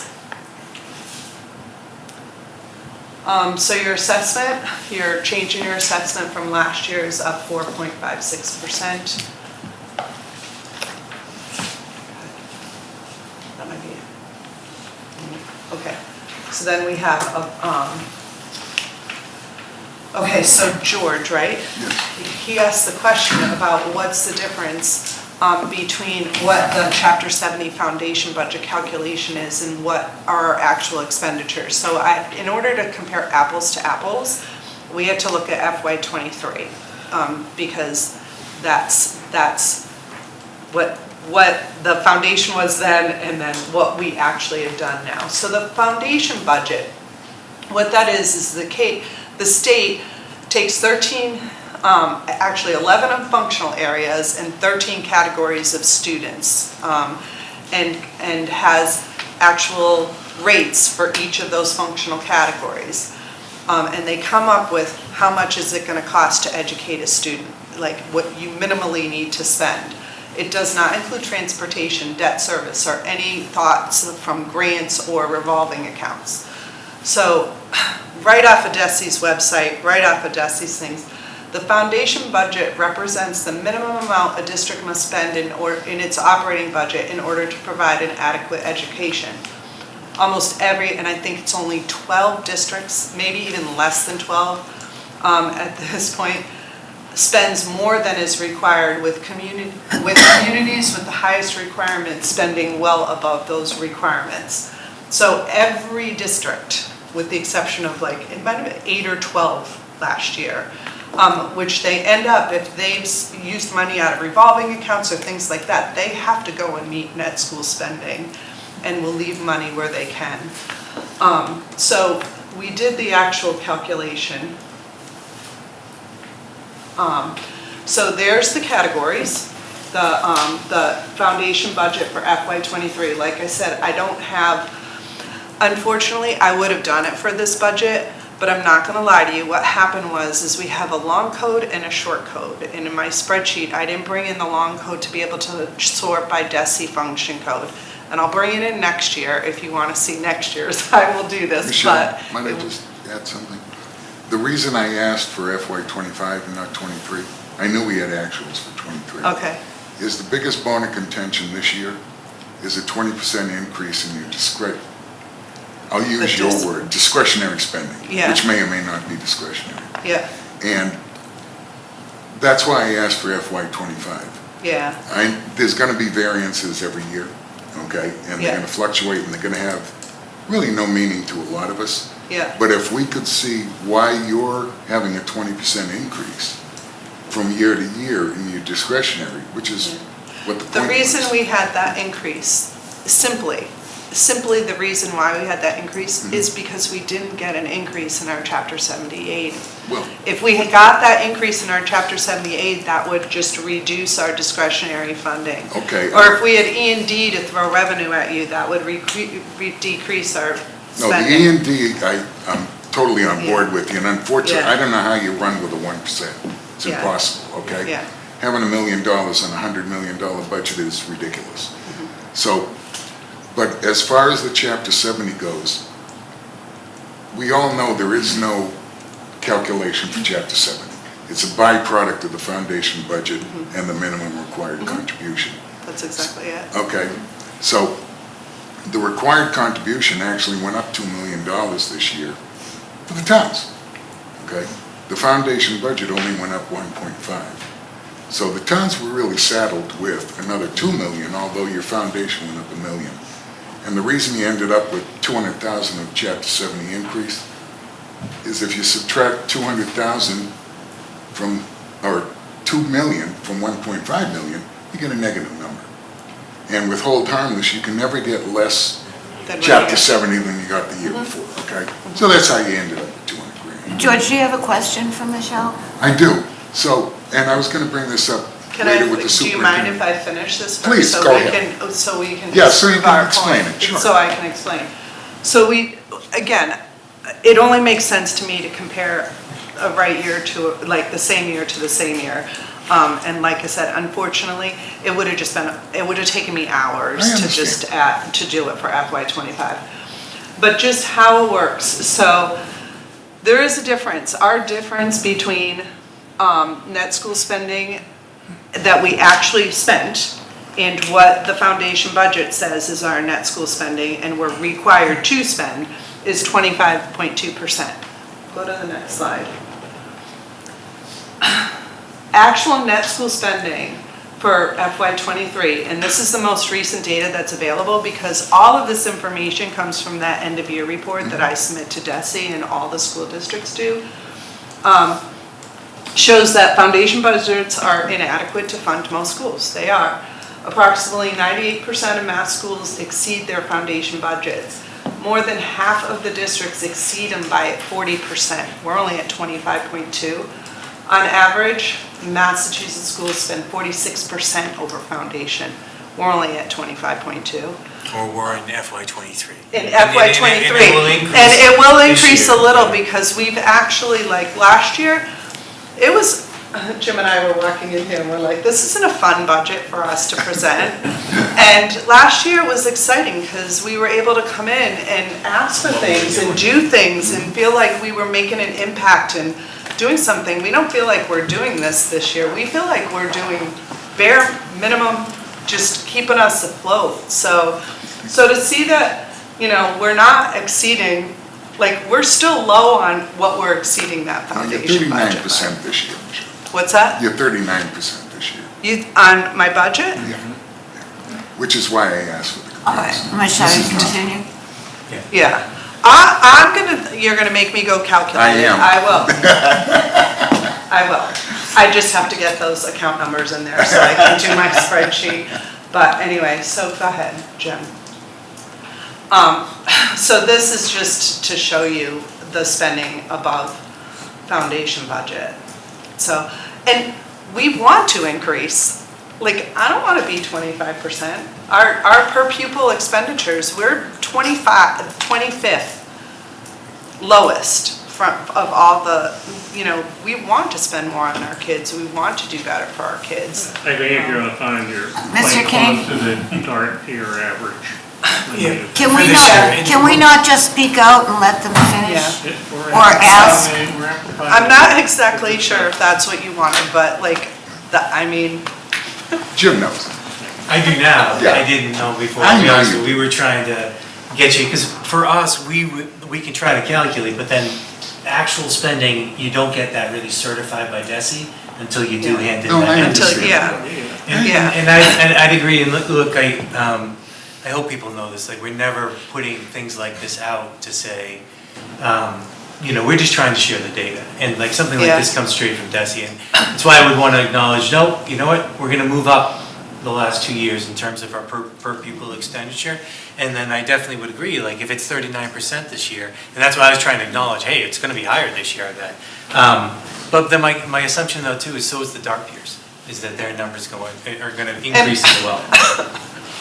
I don't know how you're able to get to our numbers for FY '24 or '25 when I haven't even reported our actual numbers for FY '24 and '25. So when I look at the '23 stuff, I feel comfort in it that, yes, that is what I reported to DESE. I can go back to Munis and say, this is really what we spent and really what we did, and this was really the foundation budget. Gotcha. So I just, yet to be determined. I hope it goes up. I think it will. I will agree with you. Our budget last year was a significant increase, and we need to make that headway. Thank We you, need to Michelle. close that gap. The one thing I'd say about the 11 districts that don't go above the foundation budget, typically large urbans, okay? And I think the reason why is when you look at the population, the calculation they do in terms of determining that budget, typically you're gonna have higher special education percentages, higher percentage of English learners, far more low socioeconomic status families, right? And these are all areas that are accelerators in the budget in terms of what the state's using to calculate the cost to educate each child. And then the other thing on top of it, we don't get grants like we have a Title I grant that allows us, depending on the school, to maybe add a tutor position. where, some of your urban centers, my wife's a Title I teacher in Leominster, they have 2 Title I teachers in an elementary school. And so we don't get the advantage of some of those federal grants that a lot of other places do. And so you don't have that opportunity to defray some of the costs as well. One thing we didn't put on a slide, and I want to share, we are, and I feel bad too. If I make the slide, I'll send it to you. We are aggressively pursuing grants and other opportunities. I think unfortunately, the grants that we're getting, they're great and they're good for kids, and we're glad we're getting them. They haven't been grants that are helping us offset some educational costs. And so last 2 years, I could tell you that we supported middle school, so the Amplified program that you use at Chalkset, that was purchased largely with grant funds, right, for all middle school. And then the year before that, I'm going to forget the middle school math program, so sorry. But 2 years in a row, we had grants of a couple $100,000 to help buy curriculum products. This year, when we put in for the grant, we didn't get it. And we were hoping that even that $200,000 increase that you saw for the curriculum product, we were hoping we would get $400,000 and potentially you get some money to add some technology and computers for teachers. What we were told is that the grant was going to districts that had not received grants in the last 2 previous years. And so, thank goodness, Jane Daly, our former deputy superintendent, had put in for grants for those 2 years and they helped us, but it really hurt us this year. And I'd share with you too, we were hoping last year to support capital improvements where we had security systems. We had put in for a $50,000 grant for Chalkset in a security system. We didn't get that either. That shocked me. And so we're trying to get these grants, but they're not always coming through. We have gotten a couple nice grants this year. We got over $400,000. And so during February vacation and then also during April, we'll have these math acceleration academies at schools that choose to hold them. And so kids are getting services if they want to go to school. I know this sounds, there actually were kids who didn't mind going to school during vacation. And so for those 4 days, they could come, have a meal, engage in some nice activities. And these were kids who, may be excelling, but also may need some support. I think the state did it because of COVID and some learning loss. But the hard thing about that grant, and we had the biggest grant award in the entire state. But we would have traded that grant if we could have supported the curriculum. And so we're happy that it went towards kids. It is making a difference and it's a wonderful service, but it's frustrating because we're not getting the grants that can help with the budget. We also got a $150,000 grant to promote social emotional learning, and so that'll help us a little bit where it's going to help us get some curriculum in that area. But again, I think please know, we're aggressively pursuing these opportunities. It is one of the hard things about Wachusett. You don't get a benefit of a lot of the grant programs, and we need to keep on trying and doing it. But it's kind of like, you talked about you pay the percentage that you pay every year towards, compared to the state.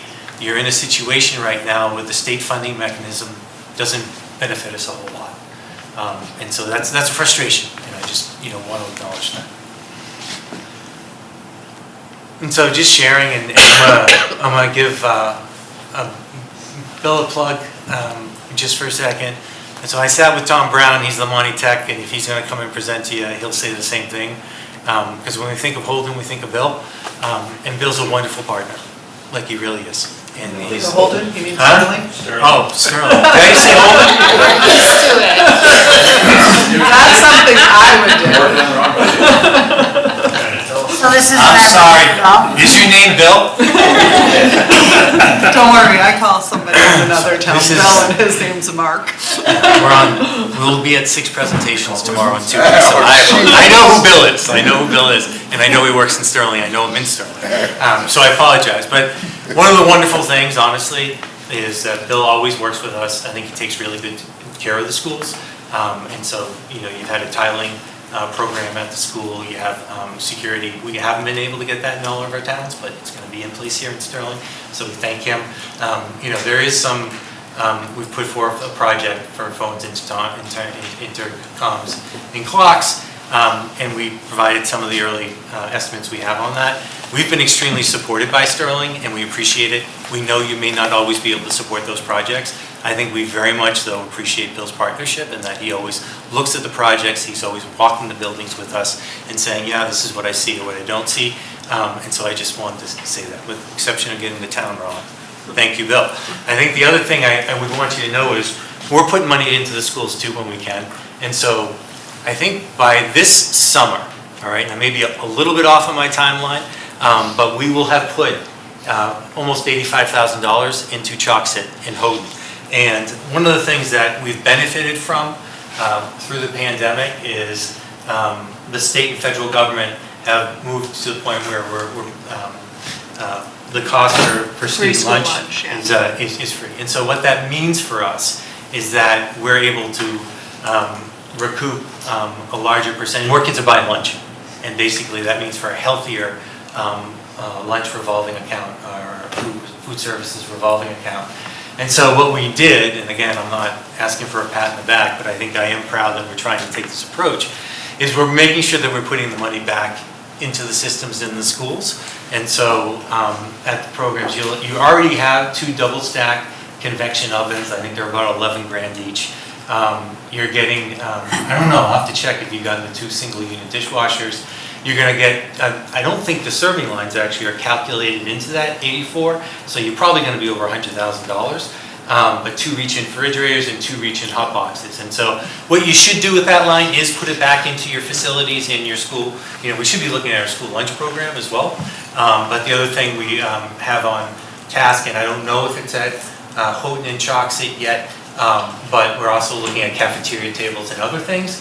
And then just so you know, another strategy that we use to try to be reasonable with our salary line and benefits, we're able to, say for our cafeteria workers, and then partially for custodians, charge time back to that account, and we are doing that. Those salaries are out of this account, and so we don't fold them into the regular salary line. So we really are trying to make adjustments where we can, and then spend money where it's appropriate, and then do our fair share.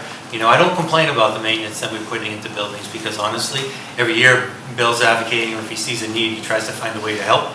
You know, Sterling is honestly one of the best, if not the best, of the 5 towns in terms of supporting those projects and looking at healthy Yeah, buildings. we're still not giving you a lot more money.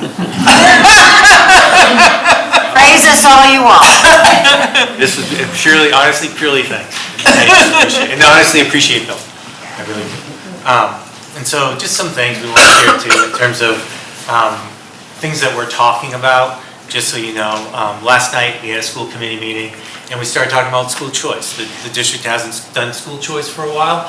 I think we do have to look at that as a potential option. What that would do is bring more revenue into the system. If we did do school choice, you get approximately $5,000 per student. You don't get an advantage in terms of the calculations in terms it doesn't increase our overall enrollment or anything to that extent, but it is $5,000 that if you have the capacity and it's not too much of a load, it can be a benefit, but I think we're in a position where we need to look at and consider everything. So we started that conversation with school committee last night, got some good feedback in terms of additional information that they would want, and so we're working to obtain that for them. Ben? Just out of curiosity, because we were calculating how much it costs to educate a student, was over $20,000 per student. If a student comes into our school system, we get $5,000, but do they have to provide their own transportation? Yes. So we, families provide their own transportation. There's no transportation costs associated with that, and I think that's the difficulty and really what you need to weigh out. There are probably some classes where you could look at and you say, well, we could probably take another kid or two, and it wouldn't cost, because there are certain efficiencies with scale, where you're not having to pay, like, you might have the curriculum available anyways. You might have a really low class size where it's like 14 students, but you could pretty much handle 20 without issue, and those are the classrooms you might consider doing something like this. I think where it's tricky, and it was brought up honestly last night by the committee, you have to look at, you don't know, you have to, anybody who applies, you need to consider, you can't, pick and choose who you take into the school. And so, again, one of the people who, last night, one of the members who made a really valid point is you might be okay academically, right? But if you have a child who has particular needs, on an already stressed system, like for us, our counseling department's not big, you could have a child that's requiring a lot of extra support, that it's hard, and then you're putting possibly more than $5,000 into trying to service that student. So it's not an easy answer, and it's not, for what you're providing, you're not getting a ton of money for it. But I think it's like anything else, we should be asking questions like this every year, and have good reasons why we make decisions or don't. And I applaud school committee because they've shown a willingness to do so. The other thing, and I want to, we actually, the school committee supported this budget last Thursday, but I just want to talk a little bit about some of the thoughts we did. We did put in the $350 for the high school projects and $150 for the ECC generator. What we could do, and again, I just want to be transparent, with district-owned buildings, you could go through a process where we ask to put it on the town warrant and explain the projects and ask the town to support them. And if we got, I don't know if it's all 5, I think it's a 4 out of 5 support the projects, then we could try to fund it that way outside of the budget. My concern, and the reason why we weren't going through that process, is I'm very concerned about both schools if we can't get this work done. And I was very worried about taking that chance. We have worked on some other things. We've talked, I think we'll probably ask the towns at one point to vote whether or not we can establish a stabilization account that we would try to primarily use to support needed projects, and try to go through a process perhaps when we're requesting from school committee or towns, like either through budget appropriations or an E&D move that the towns then could approve and say, like if we knew this was coming and our E&D was at a healthier number, might say, hey, we'd like to request to put $500,000 from E&D into the stabilization account to fund these projects moving forward in the future. So we're looking for things, opportunities like that. I think the other thing we looked at, and we just didn't find a good way to do it, and like we realized it, is the debt coming off the books. If the towns have a debt exclusion, that's a benefit because then you have another revenue source other than your it's a separate revenue source other than your town assessments. Your town taxes and other revenue generating things that won't impact your overall budget. And so we're looking at when there might be opportunities for that as well. But with these particular projects, we didn't have time. We don't have, we're really just identifying the scope of the work that needs to be done at the high school. I would say to you, I'm worried about the approach that we've taken in terms of putting money into that building. I don't think we'd easily have probably, and I'm not saying for next year, I'm just saying long term, we could probably identify projects between $1 million and $1.5 million to put into the high school over time. One of the things I'd share with you is that we have not replaced rooftop units at the high school. They have a life expectancy between 15 and 18 years, and they're 18, 20 years old right now. And so we've got to get better in the district of replacing things at their normal life expectancy and stop waiting for emergencies to happen where we're not prepared to address them when they happen. So we are doing some work, and one of the things you'll see in the packet we gave you, we tried to give you or share with you our capital improvement plan. I'll give Linda Woodland we'll give her a plug. Linda's done great work. She does our facilities and security subcommittee. And one of the things that wasn't happening in the district is we did not have an updated capital improvement plan. We did not have a system where we could look at capital improvements with towns. We really didn't have a good sense of where our buildings are at. And one of the things Linda brought is that we tour, buildings almost every year. A couple buildings we didn't get to this year, but I think we're going to be on a 2 or 3 year cycle. Huh? Oh, we only missed one so far. Huh? But we have a 3-year cycle to get all of them. Which is a huge improvement for us in knowing our needs and trying to plan. I wouldn't share it, like that capital improvement plan needs a lot of work. The money on it's not tight. It's not always backed by actual, some of them are backed by actual thank you very much. But I think what it does reflect is hopefully a timeline of things that we feel like we will need to address. It's particularly helpful because when we get to a level where buildings reach a certain age and they may be eligible for the accelerated repair program, we may be able to partner with the towns and offer some support, so you get a reimbursement rate on when you look at roofs and windows. They've right now cut out the boiler part of the program because they're looking at other options, but when the schools get of age, we're hoping that we would be prepared and could put out for some of those projects, and then the reimbursement rate for the town is far more cost-friendly than if it was supported on its own. And so we really are trying to do some work, and I would say it started with school committee, so thank Linda for her work.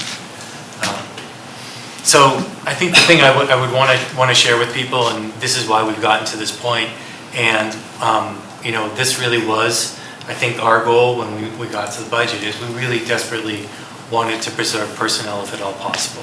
And some towns have asked us, well, what would it mean, if you cut more from the budget, we would have to go. And I'm hoping that you've seen with the appropriations and the approach that we've taken, we really don't have fat in those appropriations. They're based on actual costs. The only thing we could go to after this point is people. And so I went through an exercise of just giving you some estimates about what that would look like and the numbers it would involve. And so typically with personnel reductions, at least in education where I've been, you do kind of a 2/3 process where you acknowledge that you have some costs associated with that, including unemployment. And so typically people think that for every 3 employees you might cut, you would get the savings of 2 positions. And so we use that as an operating frame. We also looked at people who had 1 to 3 years experience. We did that because contractually there are protections in the contract. We usually teachers who after 3 years they earn what they call professional status. And so if you're going to make reductions, you have to cut people who haven't earned that, unless it's a particular license area where you could do it, but otherwise it needs to be people with 1 to 3 years experience, which typically means that the cost savings are less because they're earning less than people who've been in the district for a long period of time. It's based on actual salary estimates, so what people make typically in those first 3 years, and then an average benefits package. About 80% of employees in the district access health insurance, and then we tried to look at the proportion that's individual and the proportion that's family. And basically what we came up with is that for every reduction of a teacher, we'd save about $50,000 in the budget, and we'd save about $22,500 for each paraprofessional position we eliminated. And just to give a sense, it would mean that if we reduce the budget by $500,000, it would mean eliminating 10 teaching positions or around 22 paraprofessionals. Yep. And Dr. Ali, what I don't see on there is any reduction or potential reduction with administration. We're looking at teachers. Yep, I'm going to show you all our ratios. And so, because I think it's important too to know where we stand in a lot of these categories. And so, this is a comparison in terms of where we stand, and this was from October of this year.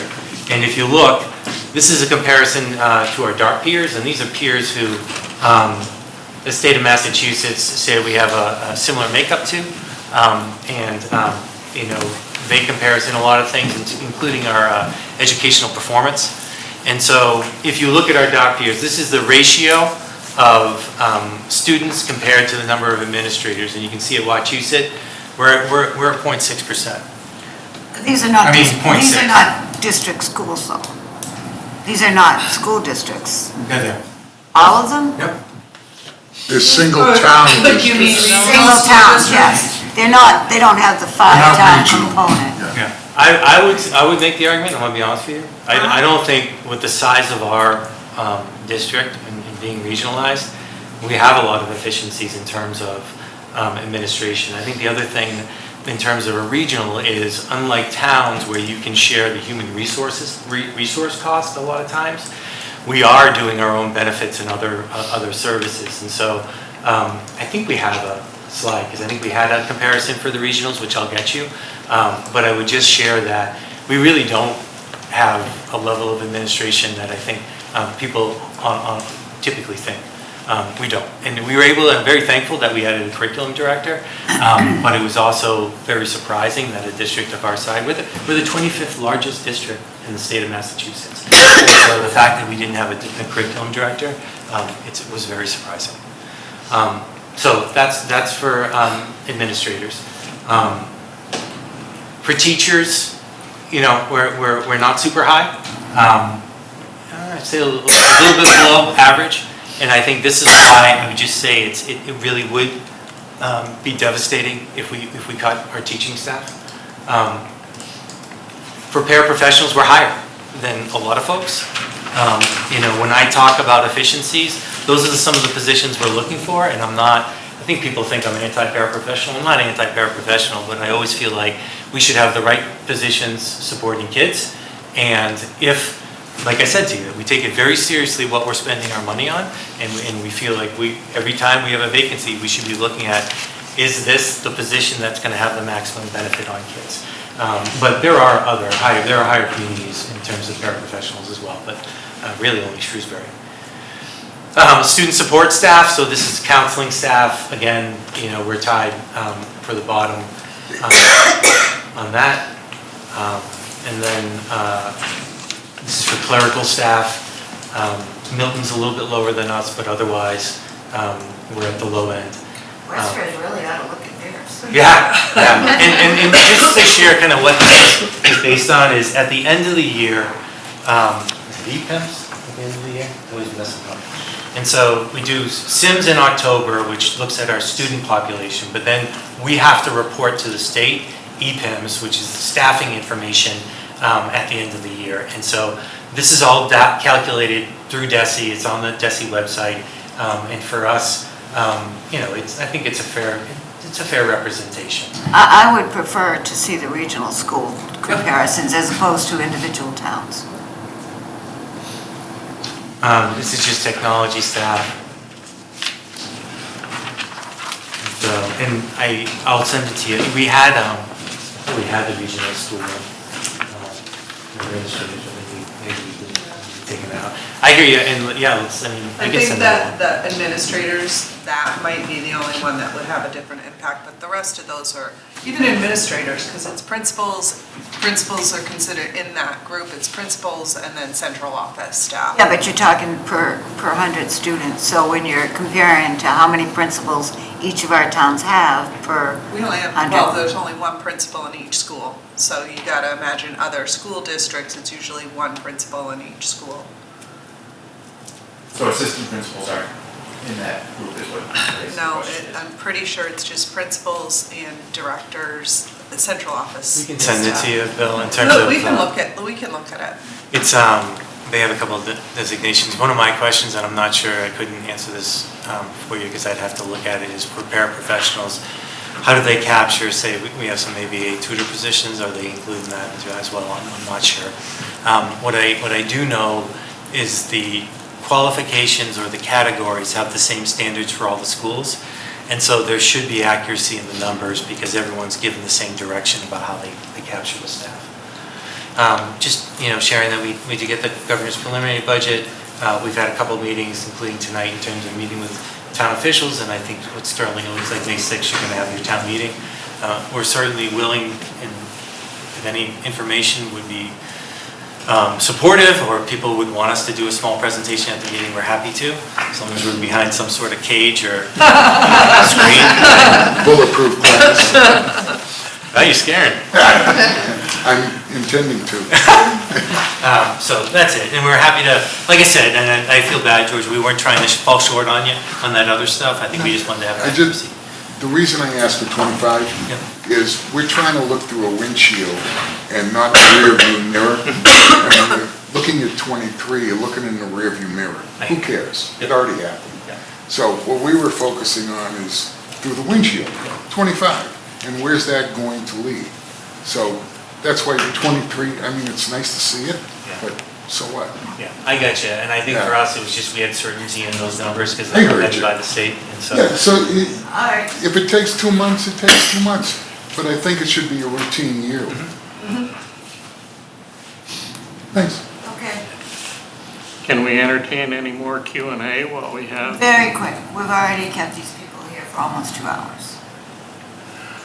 And we've seen this before, so I know you have. Additionally, I think, in addition to George's very valid question, and I think the numbers may surprise you a little bit, I notice in the budget, you're really presenting a $7.2 million budget in my eyes, because you're taking full advantage of $1.4 million of passive benefit this year in that debt reduction.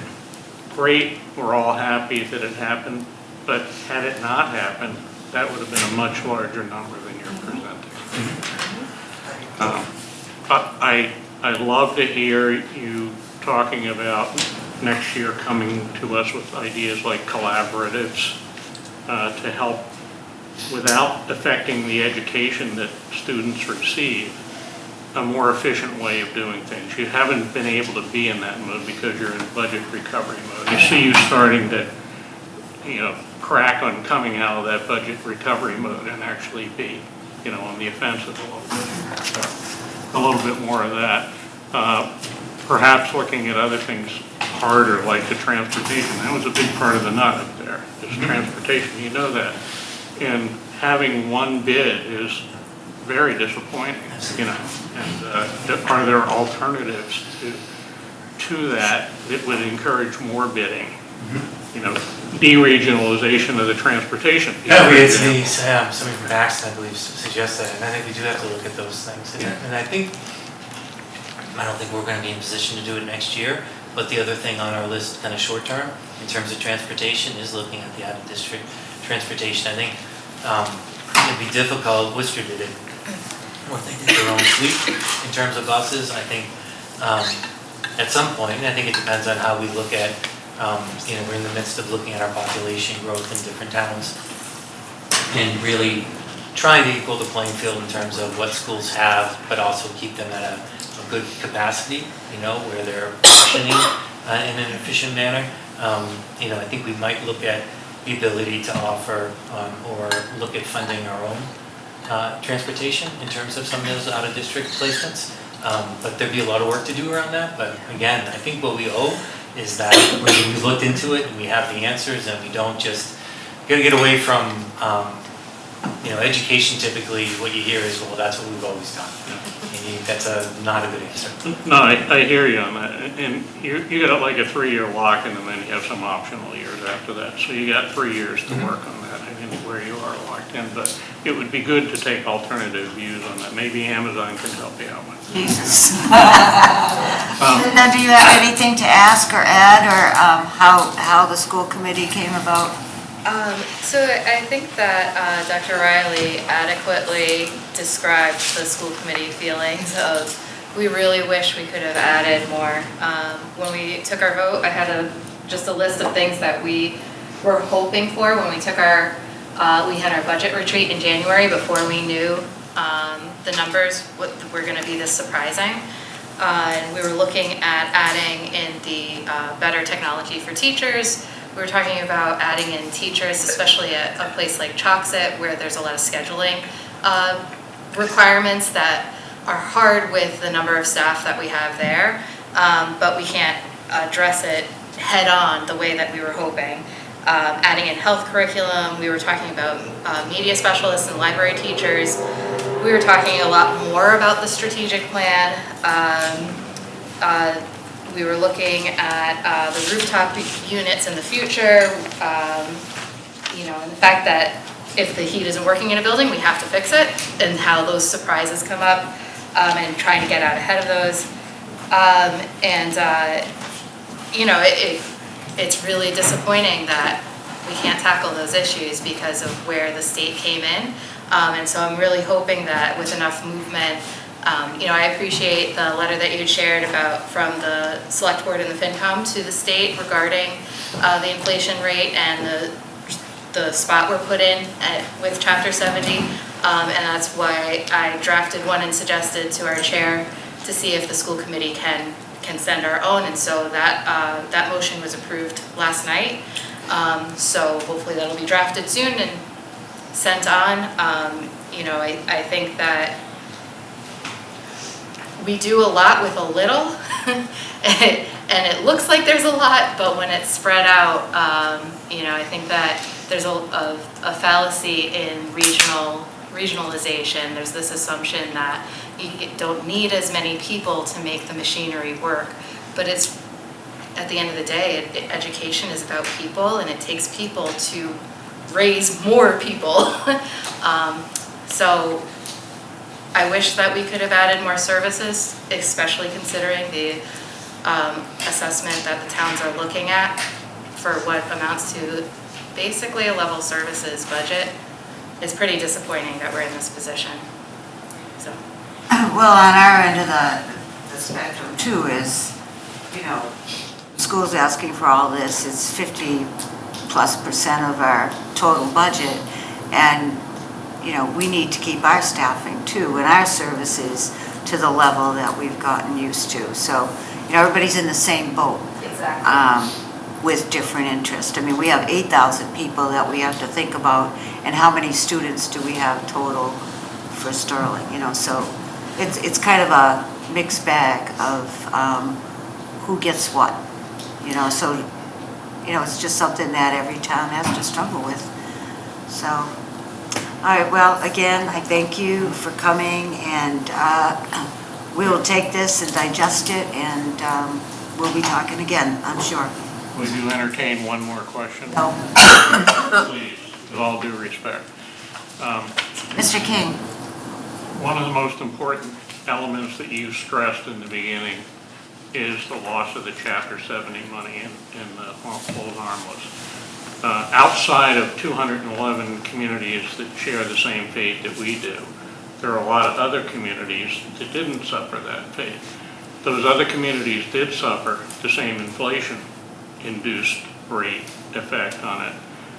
What do we do next year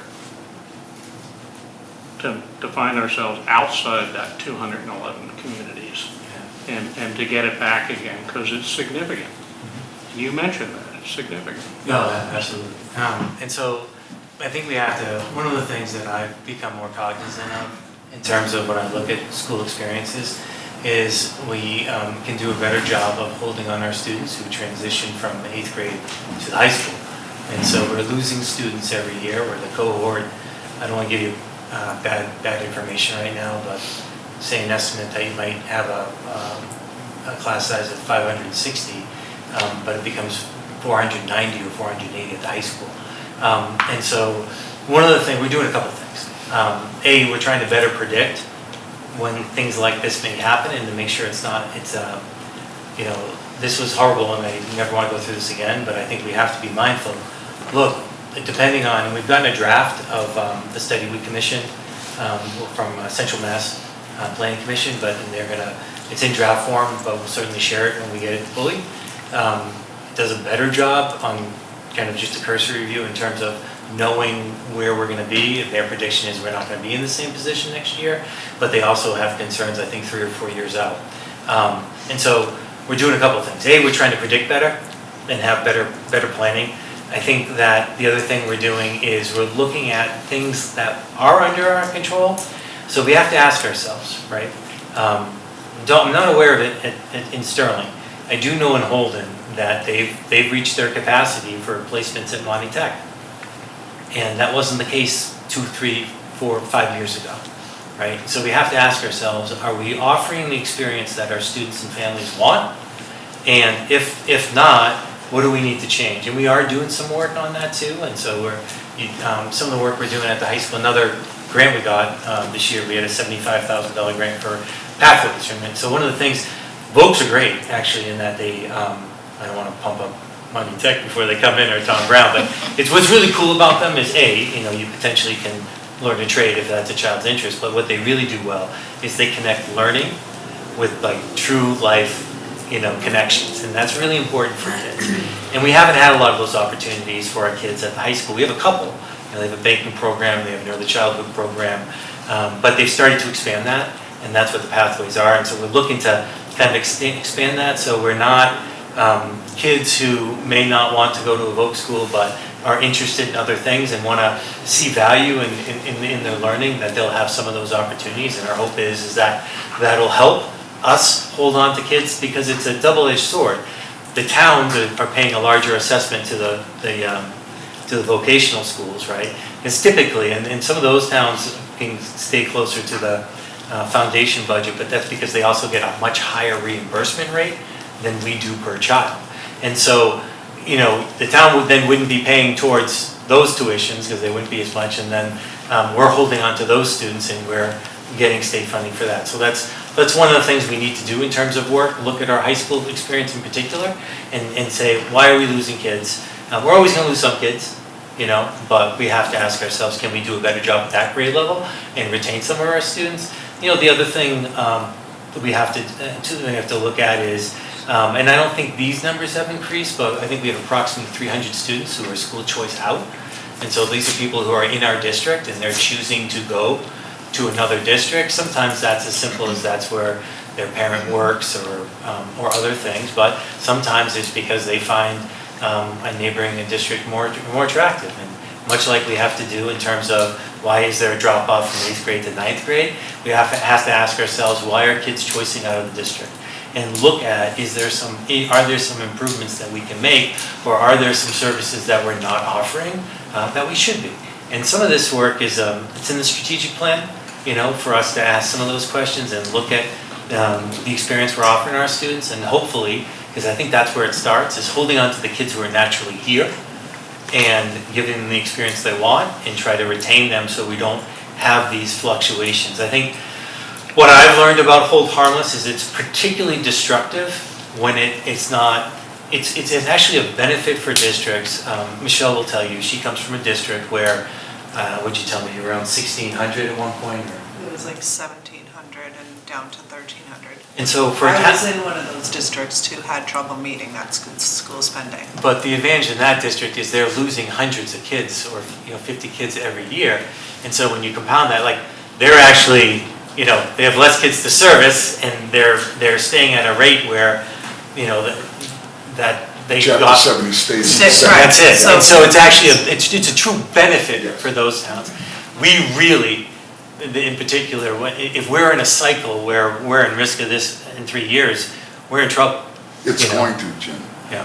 Because the way the minimum required contribution is calculated, believe it or not, it is not wealth-based. They like to pretend it is. It is. They take last year's, what it was, for us, for Sterling, and DESI assigns a growth factor. They take last year's times the growth factor, voila, minimum required contribution. That's it. It has very indirect to do with how many kids you got. So every year, ours is going to go up until we hit 90%. Every year, Holden's is going to go up, and everybody's. And so unless the foundation budget exceeds the growth factor, and ours was like 3.49% this year, unless your growth in foundation budget exceeds those, we're going to be here next year. You're going to get $30 a student over what you got this year. Okay, that's a future conversation. We need to get through this year's budget successfully. One more, Linda, that's it. And this is only a question as a Sterling resident, not as a school committee member. I'm just curious about what when you talk with Monty Tech, what their marketing budget is, because I know that they have been inundating my 7th grader with marketing materials about going to Monty Tech instead of the high school. Well, when you see the agenda, Linda, you come in and you listen to what their marketing budget is. Okay, again, I'm really trying to get you out of here. I do appreciate you coming and answering the questions, and you have some questions that you still want to respond to and get back to us. You can just send it to Bill and he can disperse it amongst the rest of us. All right, we'll take a little bit of break so you can pack it up. We won't talk about too much after you leave. Take a motion from the finance committee if you would like to adjourn. Anybody want to make a motion? Okay. You can make a motion. Oh, I moved that the finance committee.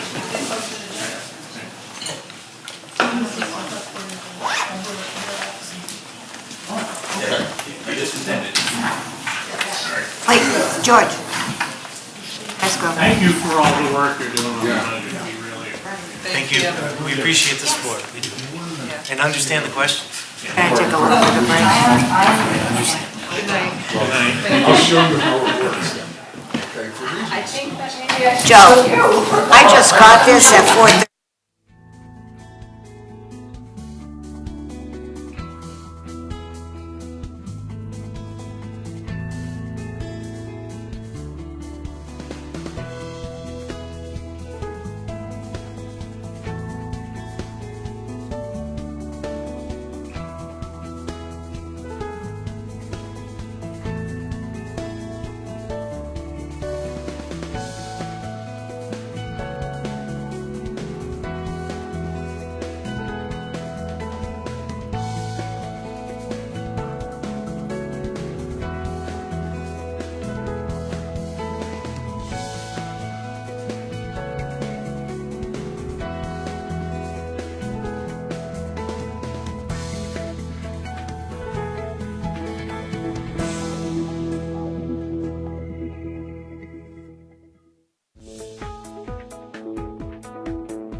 Okay, getting back.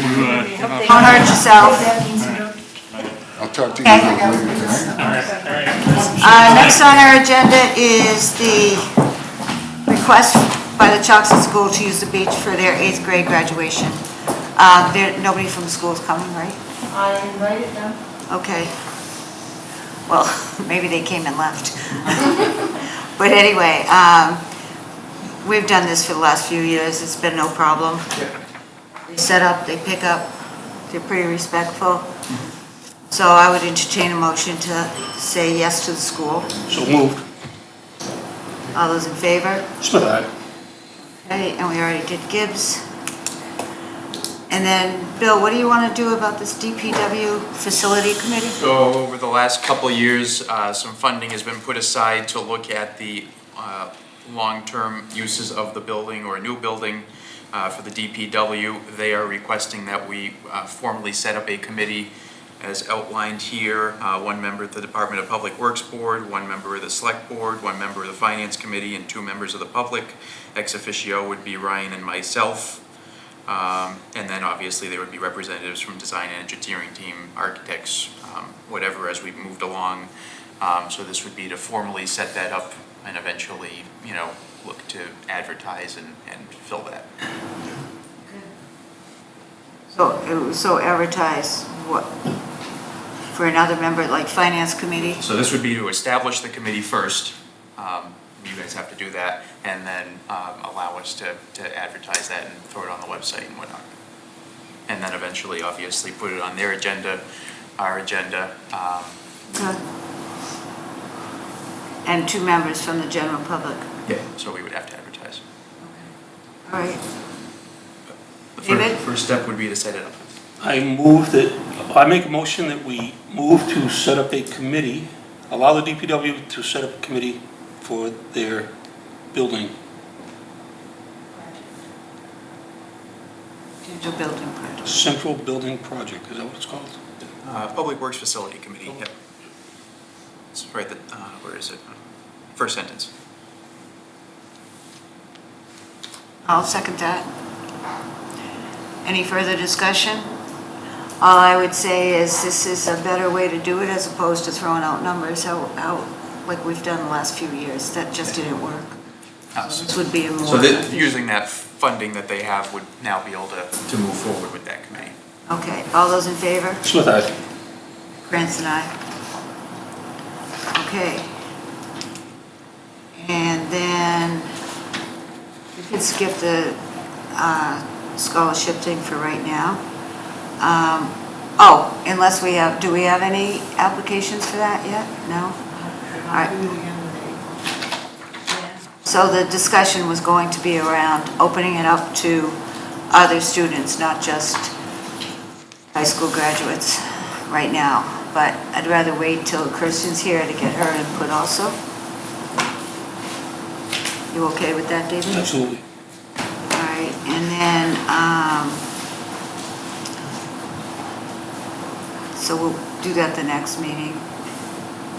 And then we have the shared conservation agent. You want to talk a little bit about that? Sure. Since we just got it today, I don't expect a vote on it, but there is a job description and the IMA, which is based off the same one that we used for the facilities manager. This would share with the town of Rutland, 19 hours from each town, and would fall under the Conservation Commissions. I think they're actually, since it is they're going to be the host, it really falls into their community development coordinator. Obviously, it's falls under our Conservation Commission here, but it would be conservation and stormwater. Just where they put it is slightly different than where we do. It's the same setup as what we do for our facilities manager, where unlike the building commissioner, it is wholly based there for their time off and everything. There's only one paycheck, and we reimburse 50% to them on any benefits and salary. So This is with the town of Rutland. yes. So they are seeking one that they had just established, and we are obviously seeking one since we are without as well. And our job description for our conservation agent is really right in line with theirs. It is very close. I know they tweaked it a little bit to match up where they want to, but it is included here on the last couple pages. So I guess we would put this back on our agenda in a couple weeks. Okay. You have a little time to review it. And you're going to share that information with the Conservation Commission? Yep. You may be happy to hear that. And then you want to talk about this ad hoc committee to consider fire department staffing? Sure. So we had mentioned it last week, or last meeting, to set something up to look at the long-term staffing needs of the fire department. I had mentioned town administrator, a member of the finance committee, and Mark has been the one that's been voluntold or volunteered, whichever one it was. He's all smiles right there. Fire chief and a representative from their union. The last remaining position would be a member of the select board, so ta-da. Always pick the person that's not here. No, but David is working with you on the contracts for them, right? Don't you work with them on the contracts for police and fire? Have you not in the past? Yes, I have. So wouldn't you like to be that person? Nothing would make me happier. I didn't think so. Curb your enthusiasm, as they say. Well, I personally would make a motion to nominate Dave Smith. Somehow I knew that was covered. Yeah, as our representative to the fire department and the long-term staffing.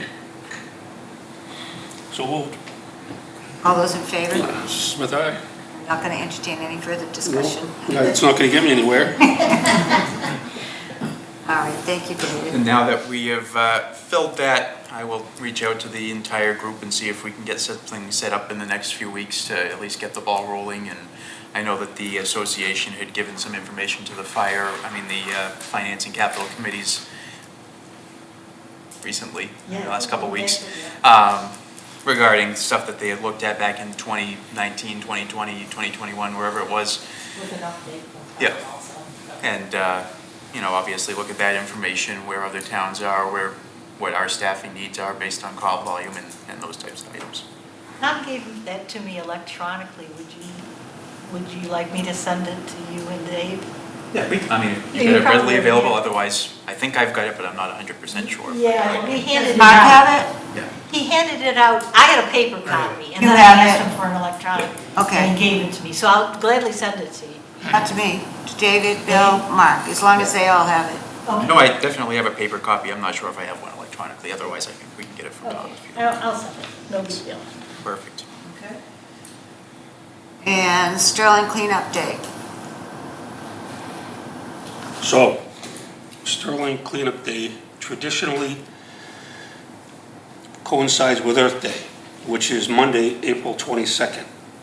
So it's generally held the Saturday previous or the Saturday after. I am not available either weekend. I have talked to Mr. Mackey and I have talked to Ryan at DPW, and he said the date doesn't necessarily have to coincide with Earth Day. We could pick whatever day would be satisfactory to everybody. So I'm going to propose that our townwide cleanup day takes place on May 4th, which is the first Saturday in May.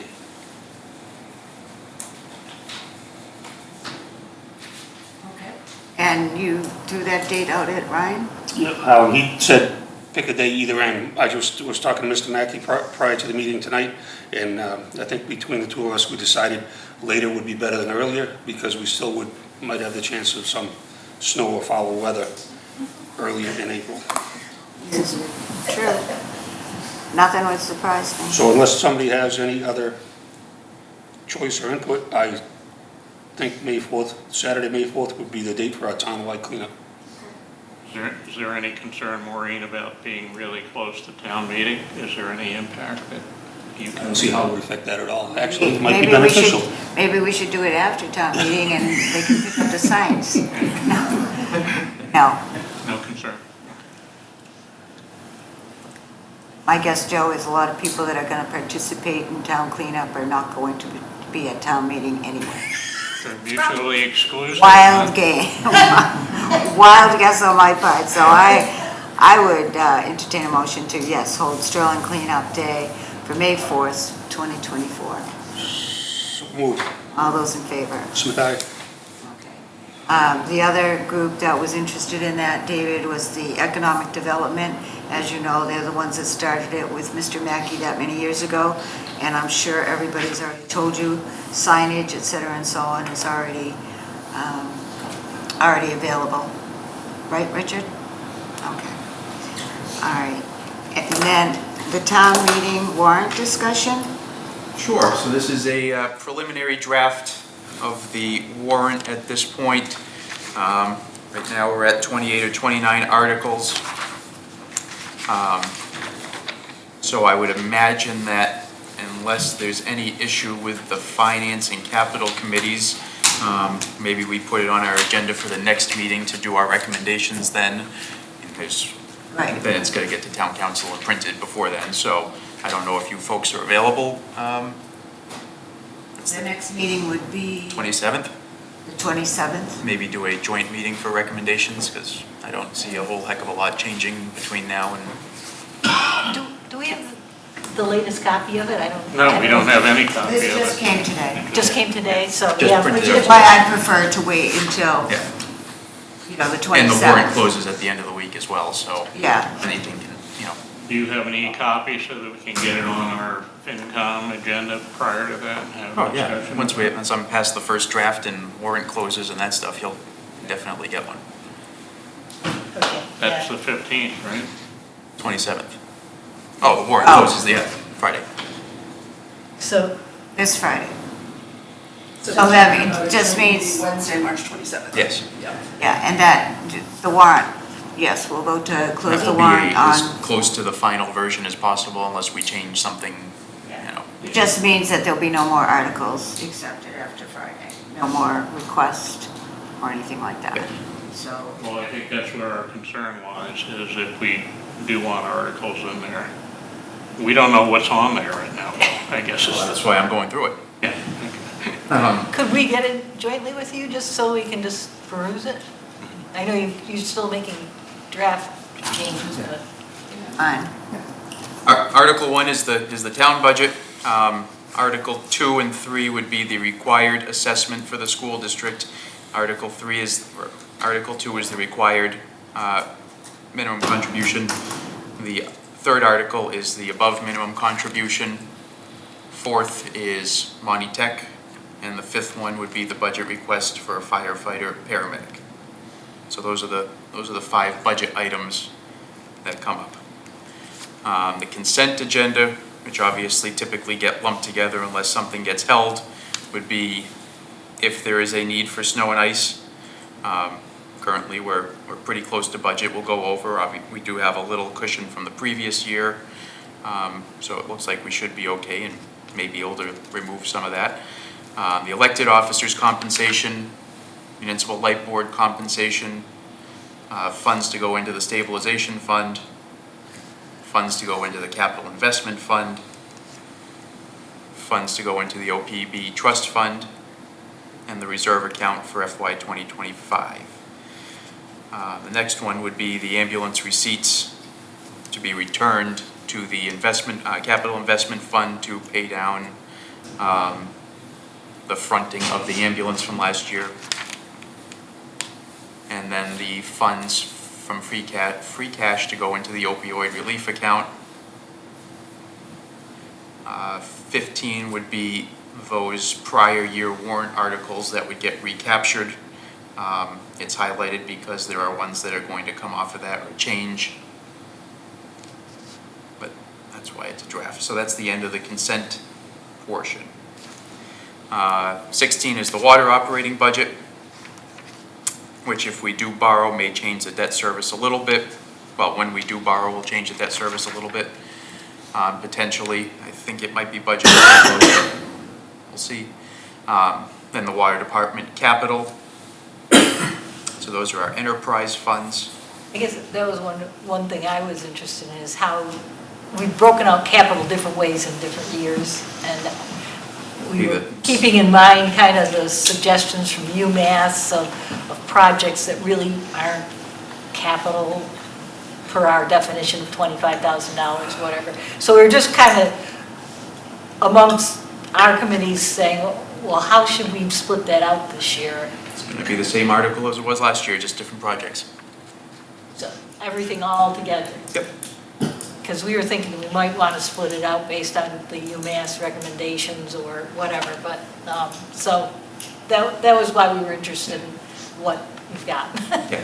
And that's not 100% yet anyway, is it? No, it's not finalized, I mean, No, I know, and that's why. So you have your truck, the quality, the water quality upgrades and the small paver, those are coming from the water retained. Underwater, retained earnings. So, and then the water main replacement and the new water source, those are still kind of up in the air where that funding's going to come from, possibly. no, borrowing is Borrowing, Yeah. yeah. I think we kind of, mostly we've agreed on funding, because I know that. I think everything we've agreed on. Yeah, We have it's pretty short just a agreement. matter of, do we want to split it into 2 articles versus 1, or? you And know. Bill, I assumed you were aligned with all the matrix updates I've sent. I think so. Funding sources. Yeah, I don't have a couple of them on here that I just noticed when I was looking through it again. 18 is the capital projects and the funding sources. I know the headstones I had missed, and I don't have the windows on here anywhere for this building, but everything else is included at this point. Excuse me, Bill, can we just go back to Lynn's question? So you're thinking you want 2 separate articles, the one for the borrowing and the one from the water enterprise? No, not water. This is just within our capital. UMass has suggested in their presentation that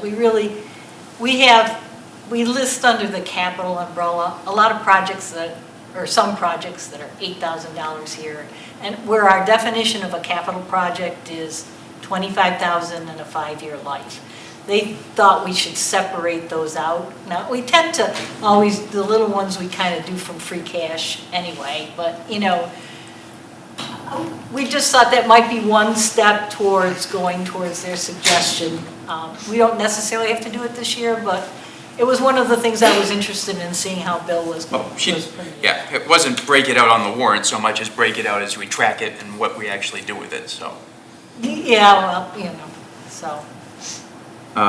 Yeah, so 18 right now is the capital projects. 19 would be the borrowing authorization for the roads. That was one of the bigger changes, to borrow $1 million over the, for use over the 3 years and pay it back over a little bit longer time for improvements to our roads, sidewalks, and other necessary infrastructure. Good. That makes it broad enough, Bill, the Yes. last piece there. Yeah. And another thing, if we had it, we give feedback on editing, which always, when we bounce it off of each other, we tend to. Just catch printed it more off this things. morning, so. Yeah, Next, into the capital projects. 20 would be, there was one change that we missed from last year, which was the meal site coordinator. It was left in grade 2, but it should be grade 3 from the compensation study, so it's just updating that one. Article 21 is the compensation study to, schedule to upgrade the rates based on the COLA. 22 is the compensation schedule for the call fire force to reflect the COLA. Stipend positions, no change there. Miscellaneous positions,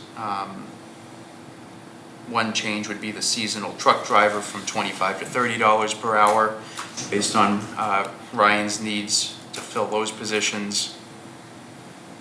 25 would be the Board of Health regulation bylaw, which was potentially going to be a citizen's petition that we had, you folks had endorsed and we put on here. 26 would be the Finance Committee bylaw update, changing the word from rate to levy. 27 is the request for the special act that Chief Gaudette noted last meeting, increasing the age from 65 to 70 for special police officers in the town of Sterling. 28 is the annual town election, which will be bumped down to 29. Although it hasn't been certified, there is a citizen's petition which would also like the net minimum contribution of Sterling's contribution to the Wachusett Regional School District broken out, so. that will go in there. Isn't that Yes, covered already by the it is. But if a citizen's petition comes in, then it gets added regardless. We've already explained that to the individual, that it's already on the warrant. On the finance bylaw change, will you be writing the narrative, or do you want finance committee to write the narrative? Usually there's a little explanation of what the bylaw change is about. The summary piece, yeah. Yes. I just have, it's one sentence right now, reflect the change in wording from the tax rate to levy. If you'd like to add anything else as I send it over to you, feel free. So that's where we are right now. Obviously, the warrant closes on Friday, so there may be some more things that are added, but One we other should see. article that we would like to discuss, and we have discussed it briefly, is to add back in a article that used to exist in 2018 and earlier bill, which is the recognition of the Chapter 90 monies that are coming in and now fair share monies. And it's just a simple vote to appropriate their use by the DPW. It truly is a formality, but it is one that creates visibility for the town. And I'll throw it in consent. I think that's probably where it would fall. It's a no net money thing, but it does create that transparency for the community that we used to provide in the warrant, and we haven't for a couple of years, for whatever reason. And then there is a request from the Lake Association and Barbara after the warrant and budget there to see if we want to add a closing time change for the beach from 9 p.m. to 8 p.m. of the Shoalin Park. That's an article in the warrant? No, it's a request if you guys have any interest in it. There's an email in the back of your section. Oh, I'm sorry, I was sending you guys the warrant. In the past, the finance committee has done a report on the town warrant. It's not consistently, sometimes it's in, sometimes it's not in. Right. Did you do your town report for the town report? We did the annual report. We did for the Yeah, annual for report, 23. but there used to be a blurb in the warrant too. And I don't know, we haven't discussed whether we want. Well, it's a little late, Yeah. unless somebody can write it up real fast. Yeah. It'd be difficult. So You're just supposed to sit there and be quiet, because you know when you open your mouth. she gets the one that has to. Also get volunteered for things. What happened to Mark? Mark didn't show up for one meeting and went to the 3 committees. And he was on Zoom, he actually. Seriously though, every time Liz says somebody writes something, then she's the one that writes it, so. Okay, We're going to discuss it on Tuesday's meeting. yeah, okay. But if you're going to discuss it, I would suggest coming in with an outline. All right, what else, Bill? So if you want to put that article on from the Lake Association, you would have to. I don't think they can do a citizen's petition. I don't know, David, how do you feel about that? How does Sherry feel about it? Neutral. They just want, thought it might be a good idea to match it up with when the beach officially closes and lifeguards, assuming it is staffed, depart. Mr. Lane? I didn't know if there was a reason for it. I haven't heard one yet. So regarding the beach hours, Lake Association wanted to mention that change the official closing time from 9 to 8, help curb the vandalism, and the lifeguards, for when the lifeguards are off duty at 8 p.m., so match that up. So if people aren't there, if it closes at 9, it's an hour after somebody's working there, I think is the. Mr. Lane? But I thought it would stayed open an hour so people could pack their stuff up and go, but, Well, the thing is, this is from the Lake Association, it's Yeah. not from Recreation, it's not from the town. So if the Lake Association wants an article in the warrant, then it should be more of a citizen's petition as opposed to us saying, I don't know, it's just me. I think I'm gonna have to the read 9 it. o'clock, I mean, See how it's gonna benefit anybody, honestly. Yeah. No. I mean, if Sherry wanted to do something about that, then have her present it. Go ahead. What are you mumbling about? Lots of things. Functionally, I don't think it would make, what are you gonna do, send a police officer down there? They do rounds down there anyway, so, Yeah, and it's on camera at this point, so, yeah. All right, so well, the parking lot. they want to do a citizen's petition, I guess. Timeline, so on your town administrator's update, Bill? Pretty much went over. The big thing everything. obviously is the warrant coming up and getting to those recommendations. Obviously, everything that's a recommendation on there right now is a placeholder. It's a, copy and paste from last year, so don't sleep on those. What's the drop dead date though, for printer on the warrant? I know we always come up against the deadline. It always depends on when we get it back from town council, how much time I have to turn it around. Because obviously, we want to get it out as quickly as possible too. When is a convenient date for you, I guess? When is your desired date? Probably that second week in April. I mean, the warrant has to be posted April, then. 14 days before. Yeah. Well, I think it's only 7, but So 14 is a what they month put. after our warrant closed. Then. Yeah, and usually town council, because everybody's doing it at the same time, is looking at everybody's warrants, so that takes usually a couple weeks to get everything and make any last minute changes and wording and changes, so that need to happen, but yeah, most of the things I have here are covered for tonight.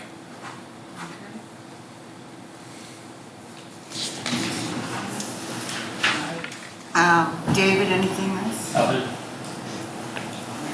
Oh, I had a question for you. Bill. On that Board of Health audit? So currently, we have received none. The deadline for that was the 1st. Right. And we haven't seen each other since then, so I can send over the entire list, well, I think I have, to the committee of all those auditors on the state bid list, and maybe want to reopen it up to all of them versus the ones that you folks had targeted the last time. Any chance you have some smaller ones that probably might be Look around. interested? Yeah. I mean, maybe the two that we sent it to, the 2 or 3 are just too big and too busy. They may be. Or I can. we could do that list. in-house audit. Any input on that, Richard?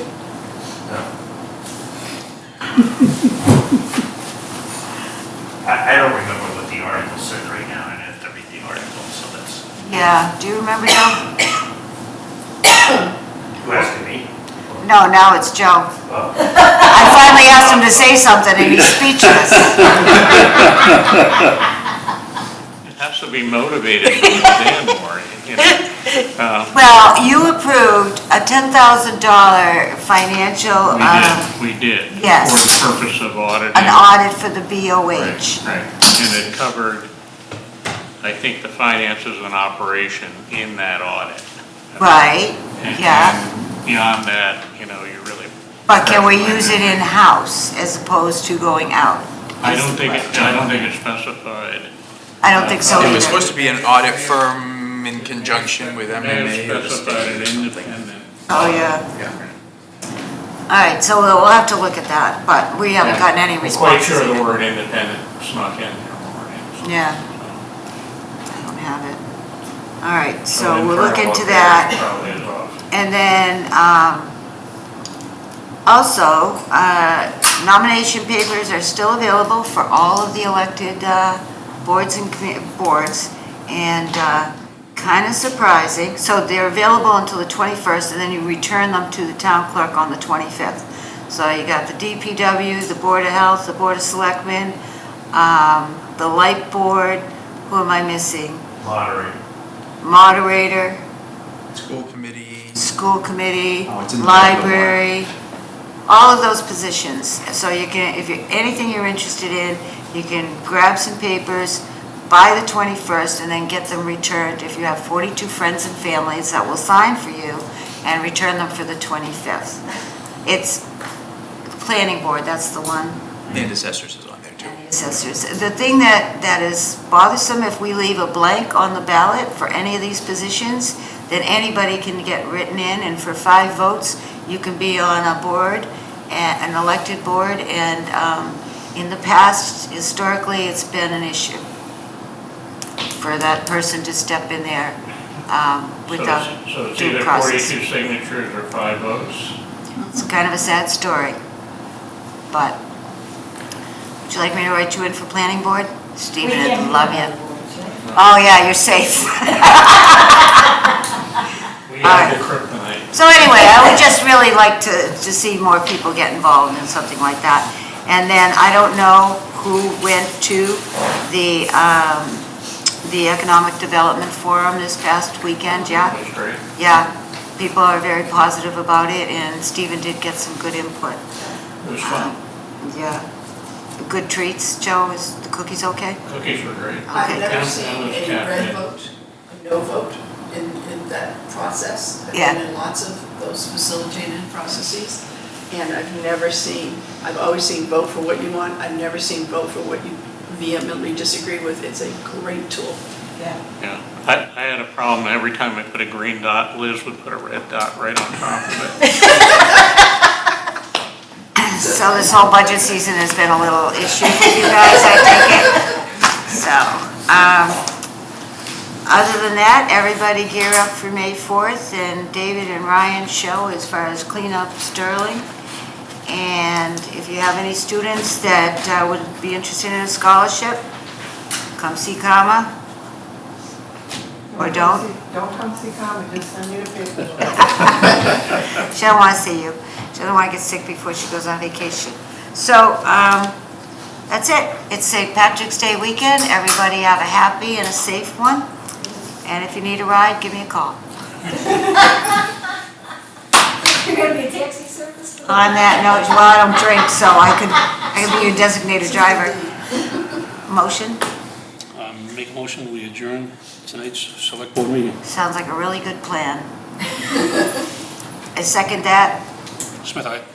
Grants and I.